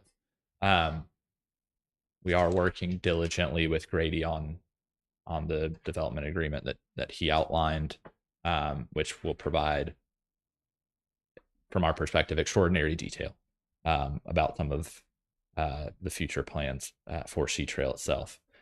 Just to kind of get back to what is before the board today, I just want to, again, keep everything in front of us here. While this is not part of the development agreements, again, connected to that development plan. It is, I think you've heard mixed use, which to me is a combination of uses within a single property. That's not what is being proposed here. It is to allow for certain, again, narrow neighborhood uses, as they have been termed. And again, I'm happy to go through them. You have the list there, but it's a couple offices, a couple neighborhood services, restaurants, which are already allowed as a special use. And again, we would not be allowed to submit for anything with a drive-through. And then those various kind of coffee shops, wine shops, ice cream shops that are low traffic, good fits within the community. As Todd outlined, the impacted parcels in Sea Trail would be those that are on kind of the outskirts of Sea Trail at certain intersections. It's not ones that are smack dab in kind of in between houses. It's decidedly not that, and Todd and Chad worked together really hard on that and putting together those supplemental regulations to make sure that didn't happen. And so it got down to, I think there are 8 or 9 pieces of property there on the exhibit that we have for you, where this would be allowed currently. So again, we would submit that it's very narrow, it's very appropriate. It's appropriate, separate and apart from other approvals that we may seek. We think it's good governance to allow for some flexible, very low intense commercial uses to come into this community so that people can access it very easily. They can walk to it. They can enjoy it within their community. And again, given how it's been tailored, there is, from our perspective, no detrimental impact to the existing residential uses there. I have a question. Obviously, the two sides have been working on this agreement. A lot of people in the emails mentioned development agreement. A lot of people mentioned here today. Who gave them the idea that the town was dragging their feet?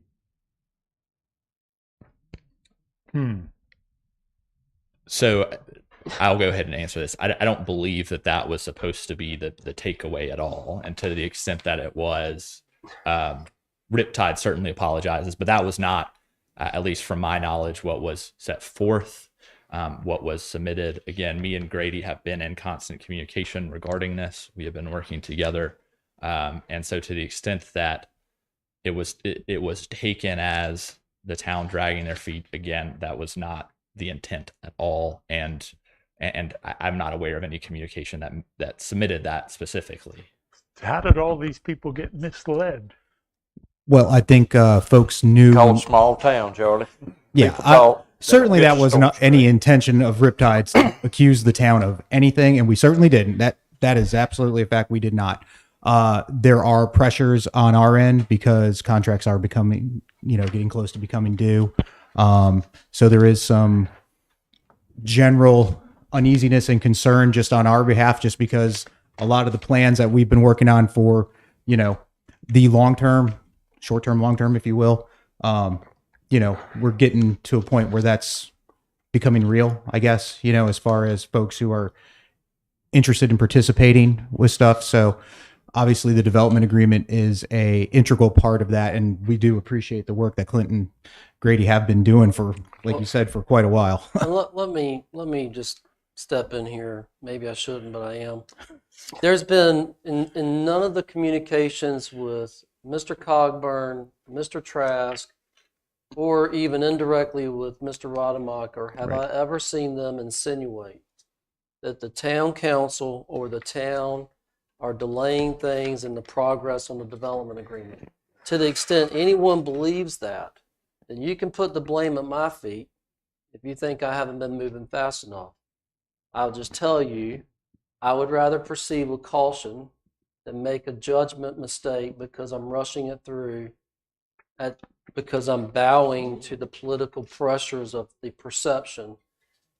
The last development agreement I worked on took, I think, 2 years. We are at about a year at this point, and we're really talking turkey now and laying out a proposed time frame of when meetings would need to be noticed and held and when the ultimate outside date could be obtained for the final approval of a development agreement if it were to happen. Okay? So anyone that thinks that council's delayed things, that's not true. Anybody that thinks that the developer side and Mr. Cogburn's side has delayed things, personally from my office and from my lens, that also is not accurate.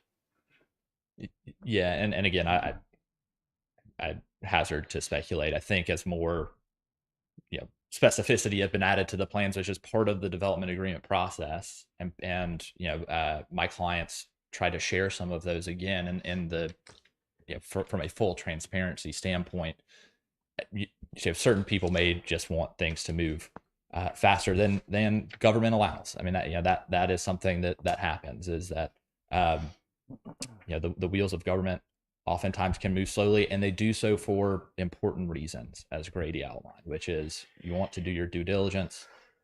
We have to do our due diligence on our side, and we've been working with Grady through those. So again, to the extent that was communicated to the town or to council in any way, we would certainly apologize. Riptide, from my understanding, has not put that out there, and we again, I would echo a lot of what Grady said, is that we're working together diligently to get this not only to you in a timely manner, but to get it right. It disturbs me greatly that these people were misled, whoever did it.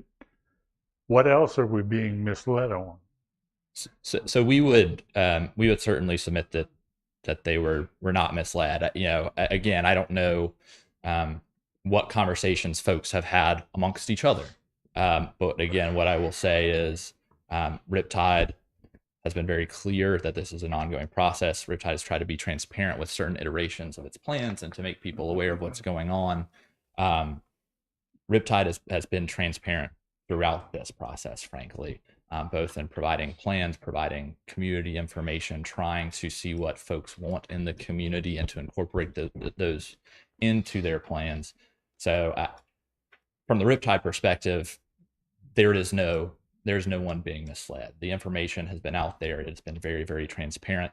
Frankly, that's one of the reasons we've come before this board with some of these text amendments themselves, is to allow for community input on these amendments that will impact C-Trail itself. And you've seen overwhelming public comment, a lot in support, obviously some opposed, but you've seen overwhelming public comment. And again, if Riptide was trying to mislead, you would not see us do something in such a public fashion. I think our transparency and the way that we're handling this in the public before you all, before all of these members of the community, speaks for itself, frankly. Mike, you want to say something? Go ahead. No, I just want to say thank you because we're going to talk to Chad now, so you guys can go back and sit down if you like. Chad, can you come up and? Well, we may have worked them again. Yes, I know. Go ahead, John. Go ahead. I was trying to move this along. Well, I'm trying to move it along also. I mean, I have a question both for Chad and for Todd. Okay. Okay, and starting question for Chad is all of these things that they've identified that they want to do. Again, could they take these now and come to you with an application and then run through the Board of Adjustment to get a yay, nay decision and do them? Everything. Real estate office could, restaurant, brewery, bottle shop, coffee shop, wine shop, ice cream shop could as well, both being via special use, neighborhood and professional services, right, property maintenance buildings, bookstores, and private libraries. They could all be done. Could not be because they do not have a allowance in the table of uses as it's written right now. Okay, so they even going to the Board of Adjustment would not happen. They could not Well, take it. They could not. Yeah, that's correct. Okay. Okay, so that clarifies that part of it. This is kind of for Todd then. So it was very clear from the previous amendment we did on track 2, right, that has a major impact on the plan and program to go ahead, Correct. and a degree of time sensitivity, and you've done that. There's very little, when I look in this map, Sure. that comes out to be either major enterprises or time-sensitive enterprises, and I would argue that they would not be things that would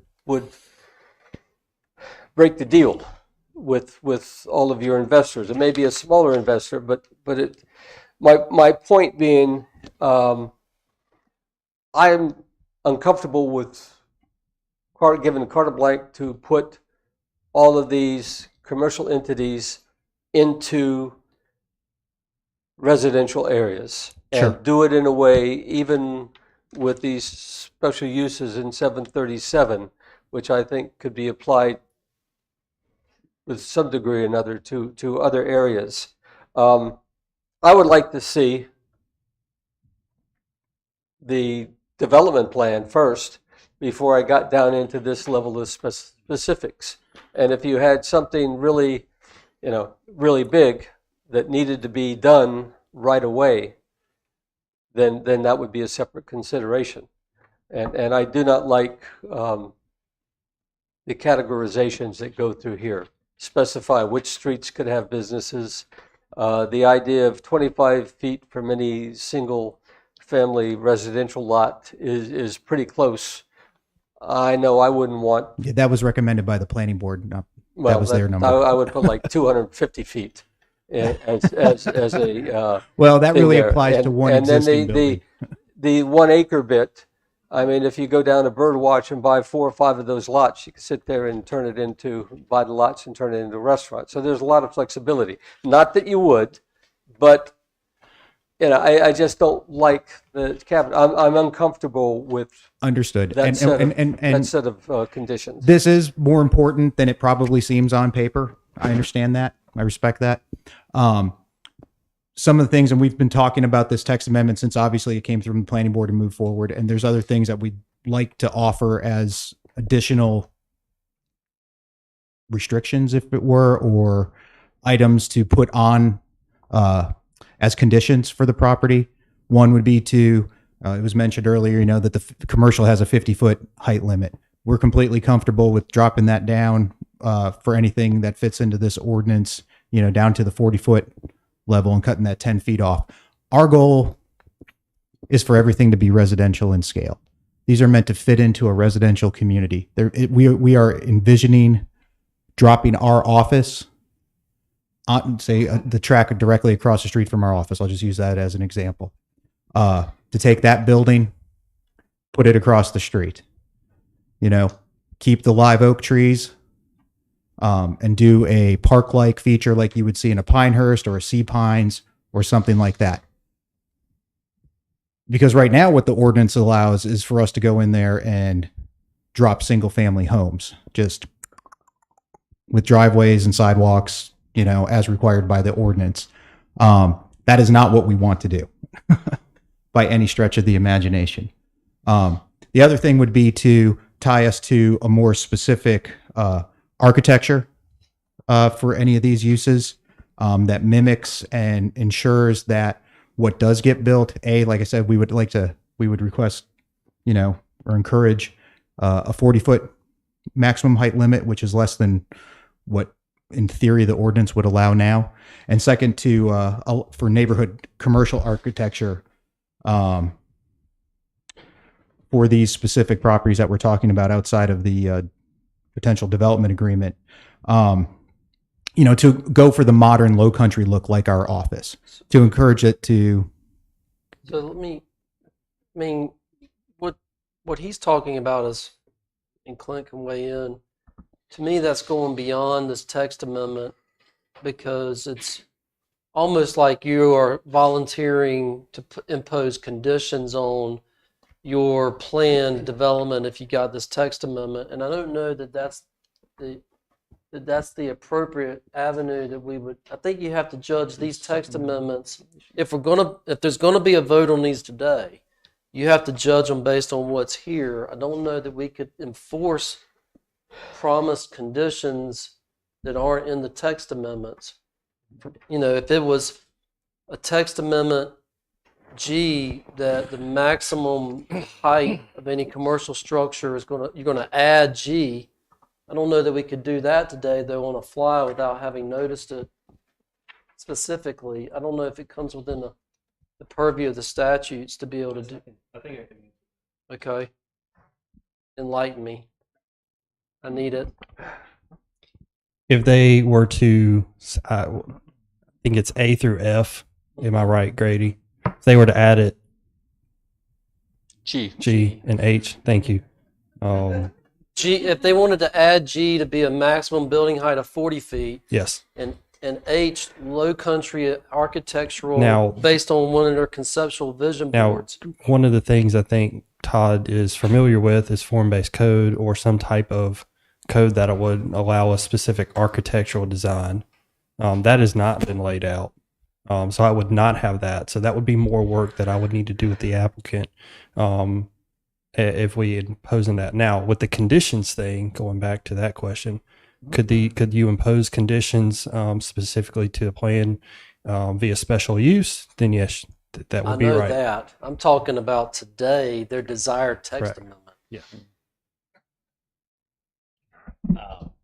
Procedurally, I believe that you could. I mean, generally, you don't want to go into the hearing as a Honda Accord and come out as a 18-wheeler. And I don't think we'd be doing that with this one specifically. I think we've noticed it. Folks are here that are going to be affected, and I think it's going to be fine.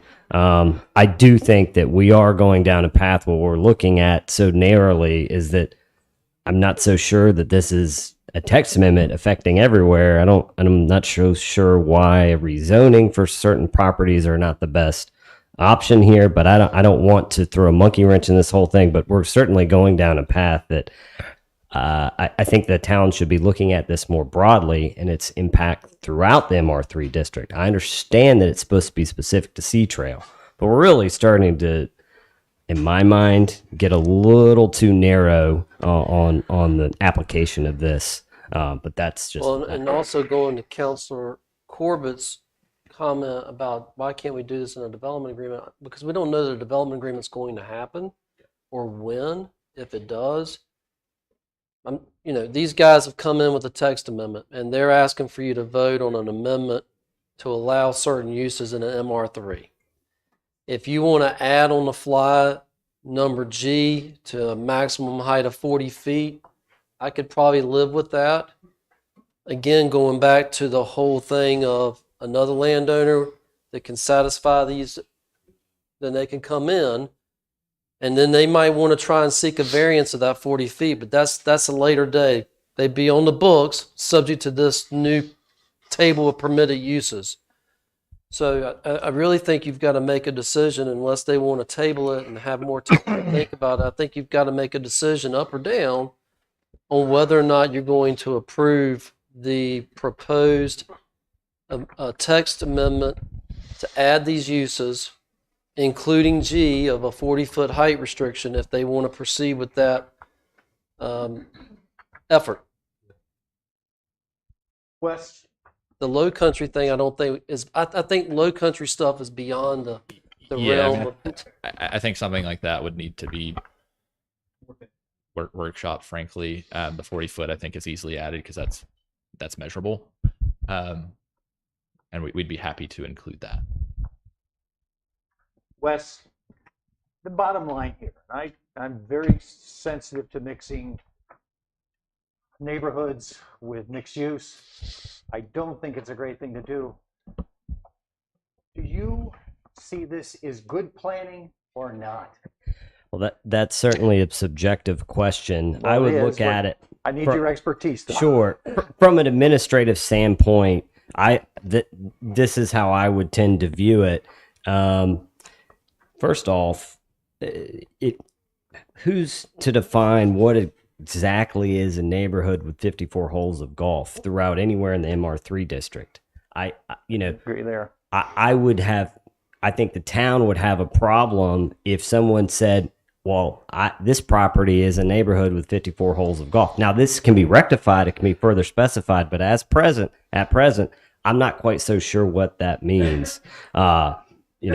If you have a minimum acre threshold, that's clear. I understand. You got to have 1 acre. I don't know what a neighborhood with 54 holes of golf. I would suffice it to say that Grady would have a hard time nailing someone down on that potentially too. And I don't want to speak for you, so I apologize. But things like that, you may want to remove that. Again, I think I mentioned prior, if there's tracks that they know that they want to do this on, from a planning standpoint, typically the appropriate tool would be rezoning those tracks.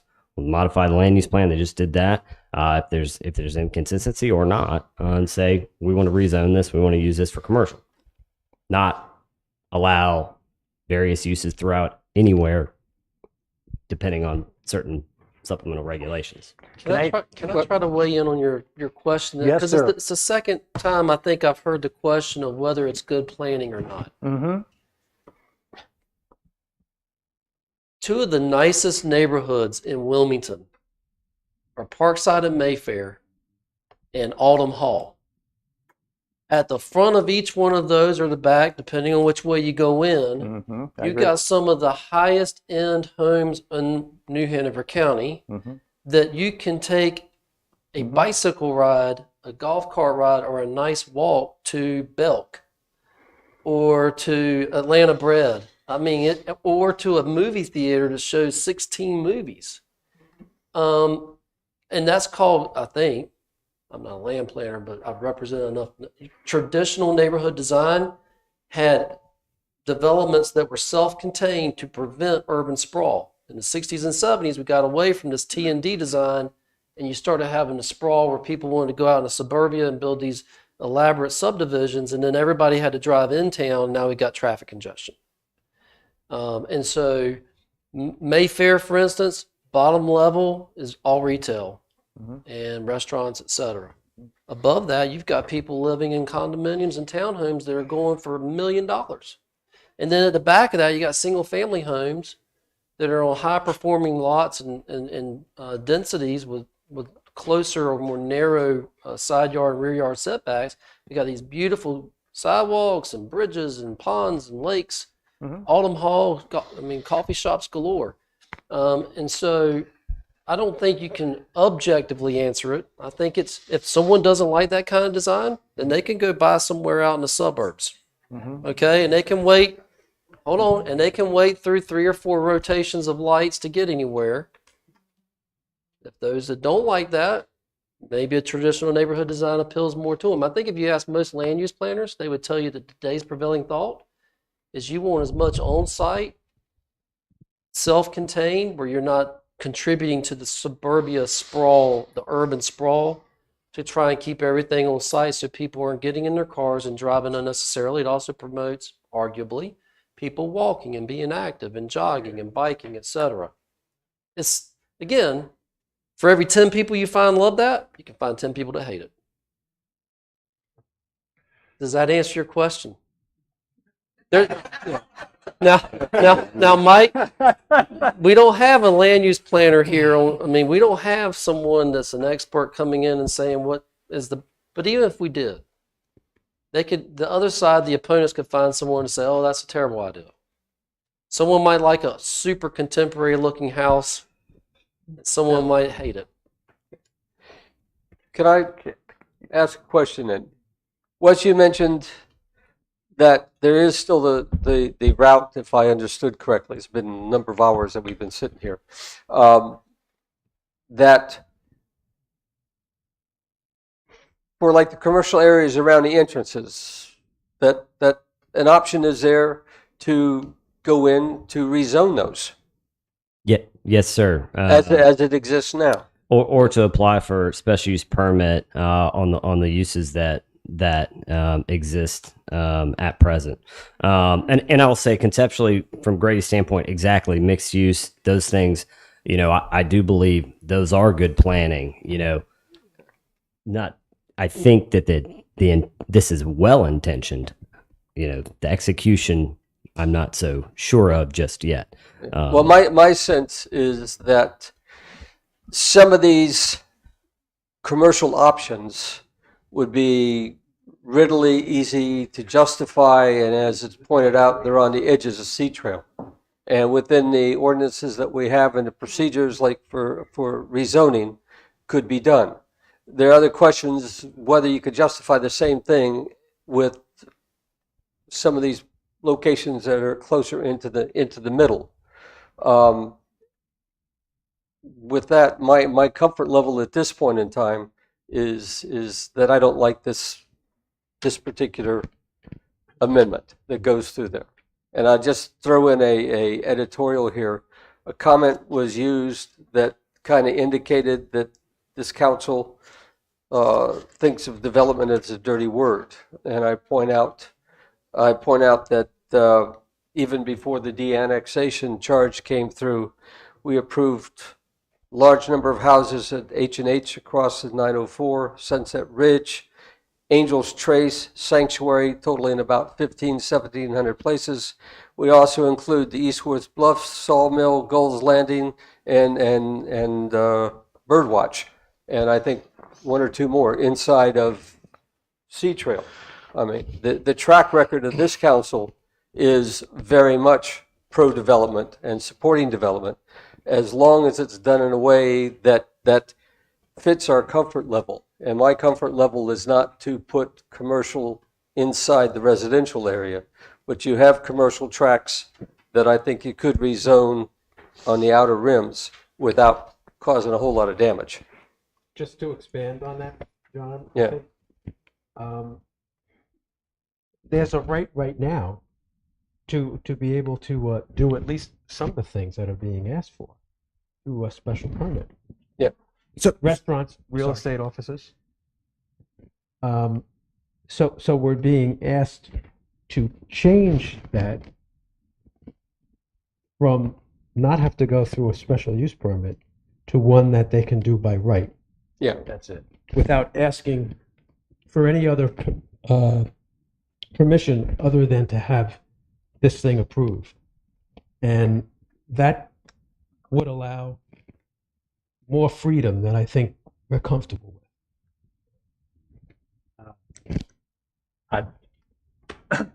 Again, this would be poor planning. It would be a mistake on our part to do this. We have plenty of commercial areas that we have just changed the zoning to make it easier to develop And that was initiated by council members, not by the developers, not by our planning department. Um,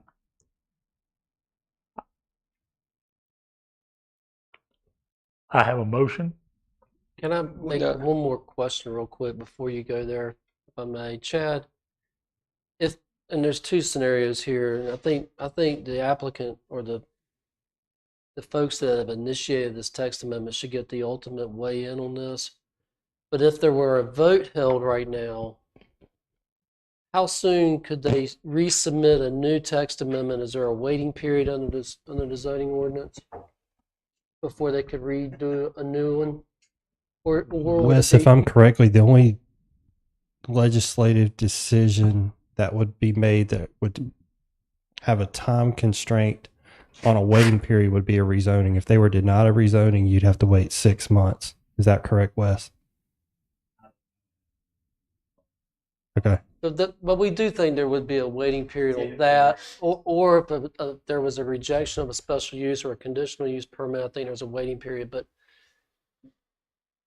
if they were to ask for the council to allow them to withdraw it from being voted on today, that they could come back in with a new one, there wouldn't be, I mean, other than noticing it for the next hearing, the planning board's weighed in on it. I mean, I think if they get too far away using the Toyota versus the 18-wheeler analogy, but if the concern of council right now is there's a little too much ambiguity and a little less specificity than they want, maybe they could go back and somewhat narrowly tailor it more to make it more uniformly capable of being applied. And I don't know. And I don't want to speak for the applicant. To answer your question, Grady, I'd have to look up with the time constraint. But if there is one, and I'd have to look into it to be able to get away from that, would be the applicant fully has the right to withdraw the application, to go back to the drawing board and start the process over. Well, when you say start the process over, does that mean going back to the planning board, or Yes. just even if it's taking the parameters of this and adding specificity to That'd it? be correct. Now, if it could be tabled by this council for modifications and work to be done, that would bring it back to where we stand as That's right what now. maybe that's what I was meaning to suggest. Clint? And yeah, I mean, from our perspective, that's what we would ask, is for it to be continued or tabled so that we can work with Chad on some more specificities. Specifically, I think Wes highlighted maybe more specificity on the 54 holes of golf. Well, for instance, on that one, I started thinking to myself, yeah, are we talking about and- putt-putt golf? We're talking Right. about... No, we're happy to work with staff on more specificity, and would do that in earnest so that it could come back before council, and would do that frankly, and again, not to get too far afield, because again, our request now is to continue it. But we would do that because what is being proposed here is kind of the middle ground in between the rezoning and not being able to pursue it, frankly, because of the absence of conditional zoning in this jurisdiction. That is kind of where this threads the needle from our perspective. I just want to put that out there from kind of an intent standpoint. But yeah, our request as of now would be to continue this and to work with staff. And if it were me, and I don't mean to speak for council, but I think the most effective way would be you guys and Chad. And if I'm brought into it, that's fine. But I'm really just more leaning on the expert in the zoning stuff. If Chad and you are on the same page and Wes says, yes, that looks like something that can be uniformly applied, then I'm going to look at it through the lens of, okay, do I see any ambiguities with it? But if they're satisfied with it, chances are I would be satisfied with it. So maybe it addresses some of the council's concerns of the lack of specificity, the lack of enforceability. I don't know. Yeah, that would be our request at this time, is to see if we can get over that hurdle, answer some of the questions, and certainly look at our options. But we would, at this point, appreciate the flexibility from the council to go into that process, continue the process with Chad and staff, and to work on it. I'd be comfortable with that. I'm not. So, okay, I think at this point, there would need to be, Let's table. there'd be a motion to table it, and if that motion were denied, then I guess you would proceed to your vote. So the citizen-initiated text amendment, the folks that are here in support of that have asked for it to be tabled. I'd like to make a motion. I'd like to make a motion that we table this amendment. Do I have a second? Second. Okay. Any discussion? All in favor? Aye. Aye. Any opposed? No. Thank you. Mr. Mayor, if I may Yep. make a request, Yep. since it is coming up on 1 o'clock, could we recess for Recess lunch for lunch. and come back with the next item being closed session, since Grady and both Wes are under time restraints? Then we go to new business. Right. So I just need a motion. Motion. So moved. Do I have a second? All in favor?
I'd call this meeting back to order. We don't need a motion to come back in. Did we do it? Okay. I move we come back in. Second. All in favor? Aye. Aye. All right, now I need a motion to go into closed session. Do I have a motion? Pursuant to And pursuant, yeah. 143-2.11A3. Wait a minute, let me read it, Grady. Closed session.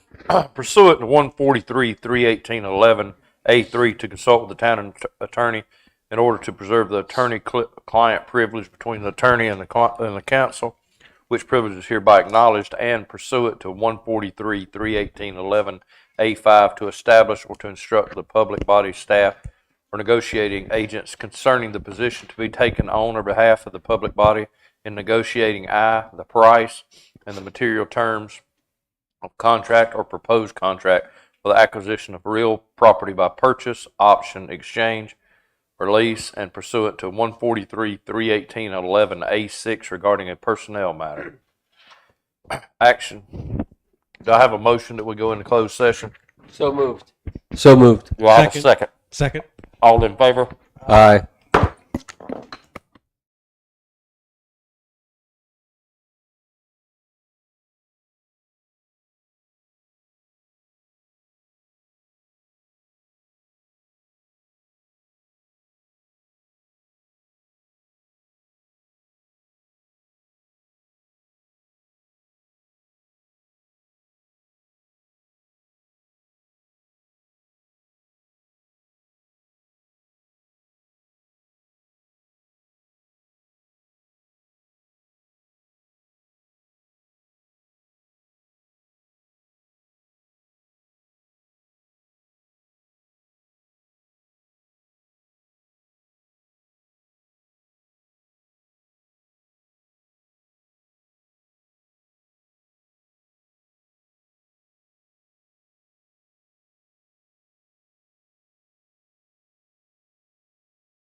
I'd like to call this meeting back to order. Do I have a motion to come out of closed session?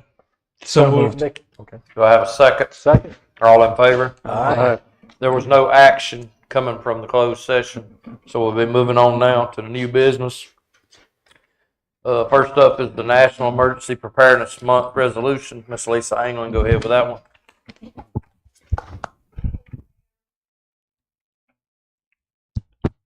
The Brunswick County Commissioners sent this request to you all to adopt this resolution, so we just need a motion. I'd like to make a motion. Make a motion that we adopt this resolution for the National Emergency Preparedness Month. Do I have a second? Second. Have any discussion? All in favor? Aye. Aye. Next up is the Environmental Resource Committee, ERC member team. Expirations, go ahead, Lisa.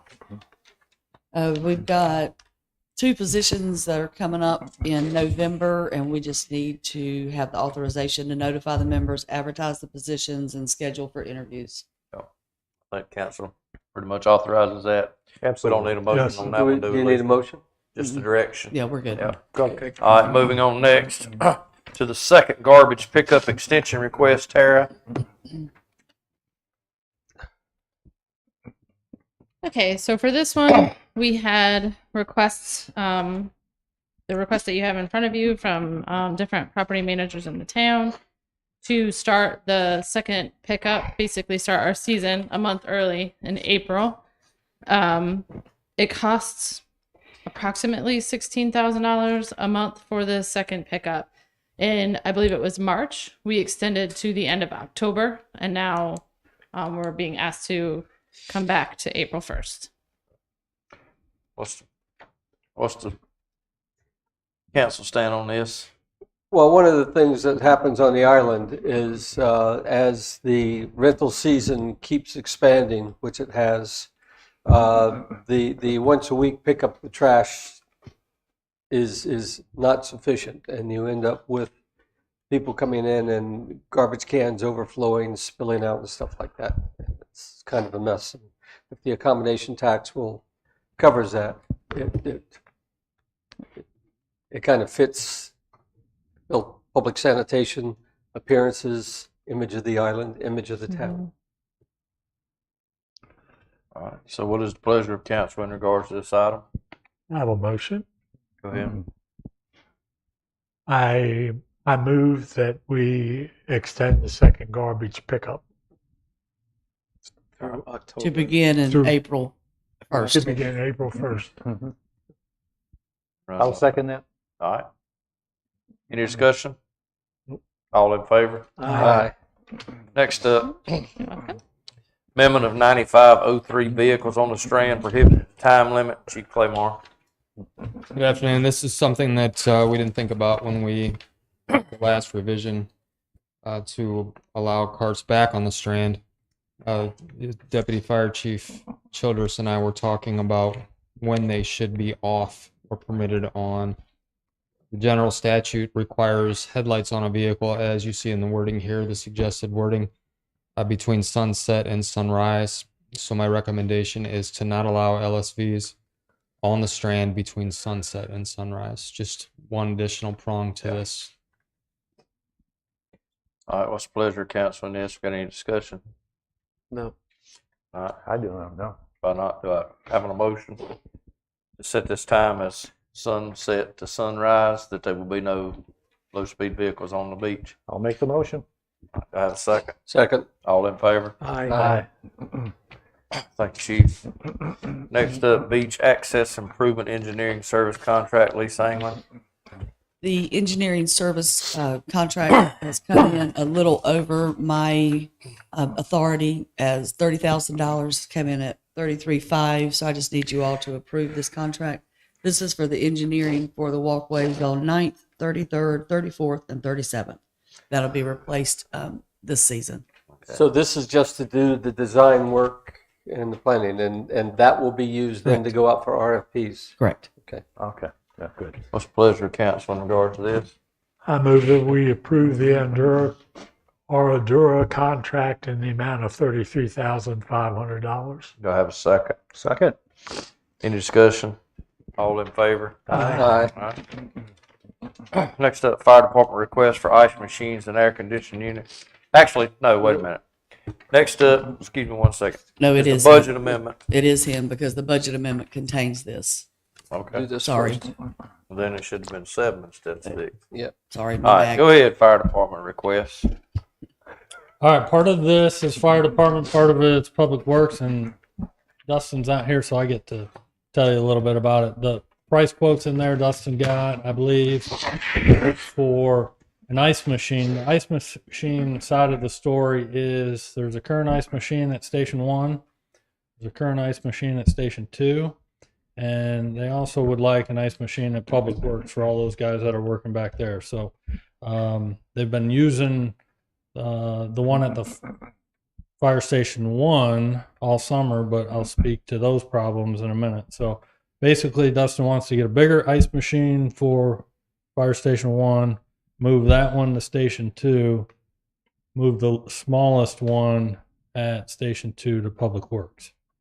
So that makes sense. It gives them an ice machine in the back too, and they're using a bunch of ice all summer too.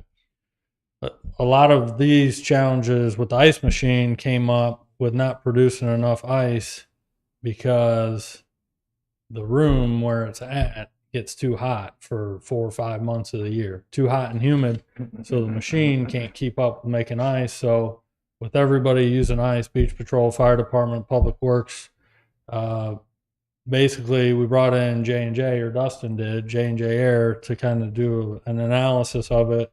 Brought the ice machine guy in, said the ice machine's working, it just can't keep up because it's too hot. So J&J basically made a recommendation to put a mini split HVAC unit in the room where the ice machine is, and a lot of you have probably seen it, and then also put a mini split where the air compressor to fill SCBA bottles for the air packs for the firemen, put a mini split in each of those rooms to keep them cooler in the summertime, because the air compressor's also been overheating and problems with that. So trying to cool them spaces during the hot months, and then they'll get turned off. So that's in the Firehouse 1, right? Mm-hmm. Yes. Okay. Okay. So at the end of the project, essentially, if approved, they had 2 mini splits to cool the rooms that with machines that need to be cooled, and then add an ice machine at Public Works. What's pleasure, council, on these items? What's the total on this? 24,000. I think each mini split's 6,000 on those quotes, and then what's the ice machine? 12,400. 12. So 24.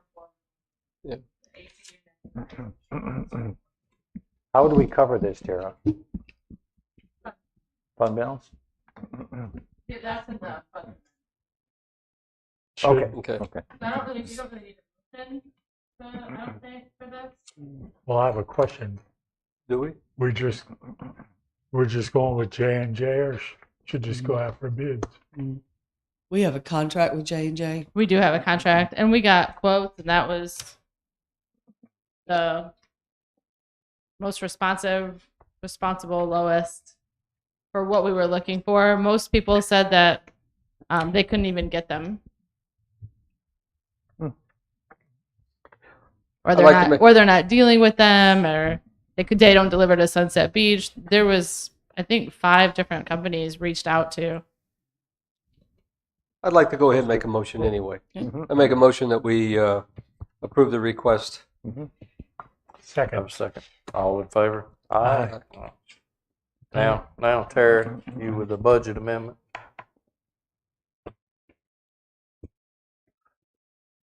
Okay. So what we just talked about is in this budget amendment. That's the 2 AC units to fix those rooms and the ice machine. This budget amendment also includes training for the town administrator and finance director. And then there was a significant increase in the cost of the air packs that were in the budget. That is also due to the timing. So everything seems to be increasing in price rather quickly. And then, as you had discussed earlier, the 8,000 for the fire hose. And then also in the beach erosion fund, the previous approved fencing for the 98,000 at the emergency access. And That's the new emergency access. The new one? That's the one at the East End. East End. One we No, took East back, End, the okay. one we took Yeah. back over. Okay, good. Okay. That's right. are there any questions about this budget amendment? What kind of training are y'all getting? It's the county and municipal administration Administration. course. It encompasses everything for the town. It's one of the we actually had to apply to be able and Be be selected. accepted into the program. It's really, it'll be very beneficial. Sounds like fun. It'll help, Yeah. it'll help us do our jobs better than we already do. Oh, okay. Anything to help. It covers every. How is that possible? That was good. What's the You pleasure? can never know too much. What's So the are we pleasure, covered Cap? under all this? I assume Oh, you're yeah. going to say yes. Yes. Okay. Okay, that's, we need to hear from you like that. Yeah, We we're still in a really strong financial position. We haven't been affected by a lot. The auditors, I've been talking with them. They're super happy with all of our financials still. Okay. trust you to We're let in the us middle know. of that. We so- trust you to let us know if there's a no, and we need to hold back a little bit, you know. What's that? If we shouldn't do it. Oh, I will tell you. Believe me. I will Okay. definitely tell you. That reflects on me. Yes, you have to let us know so we can then question these things. Okay, thank you. What's the pleasure, council, in regards to this? Make a motion to approve the budget amendment number 1 for fiscal year 22-23. I have a second. Second. Any discussion? All in favor? Aye. Thank you.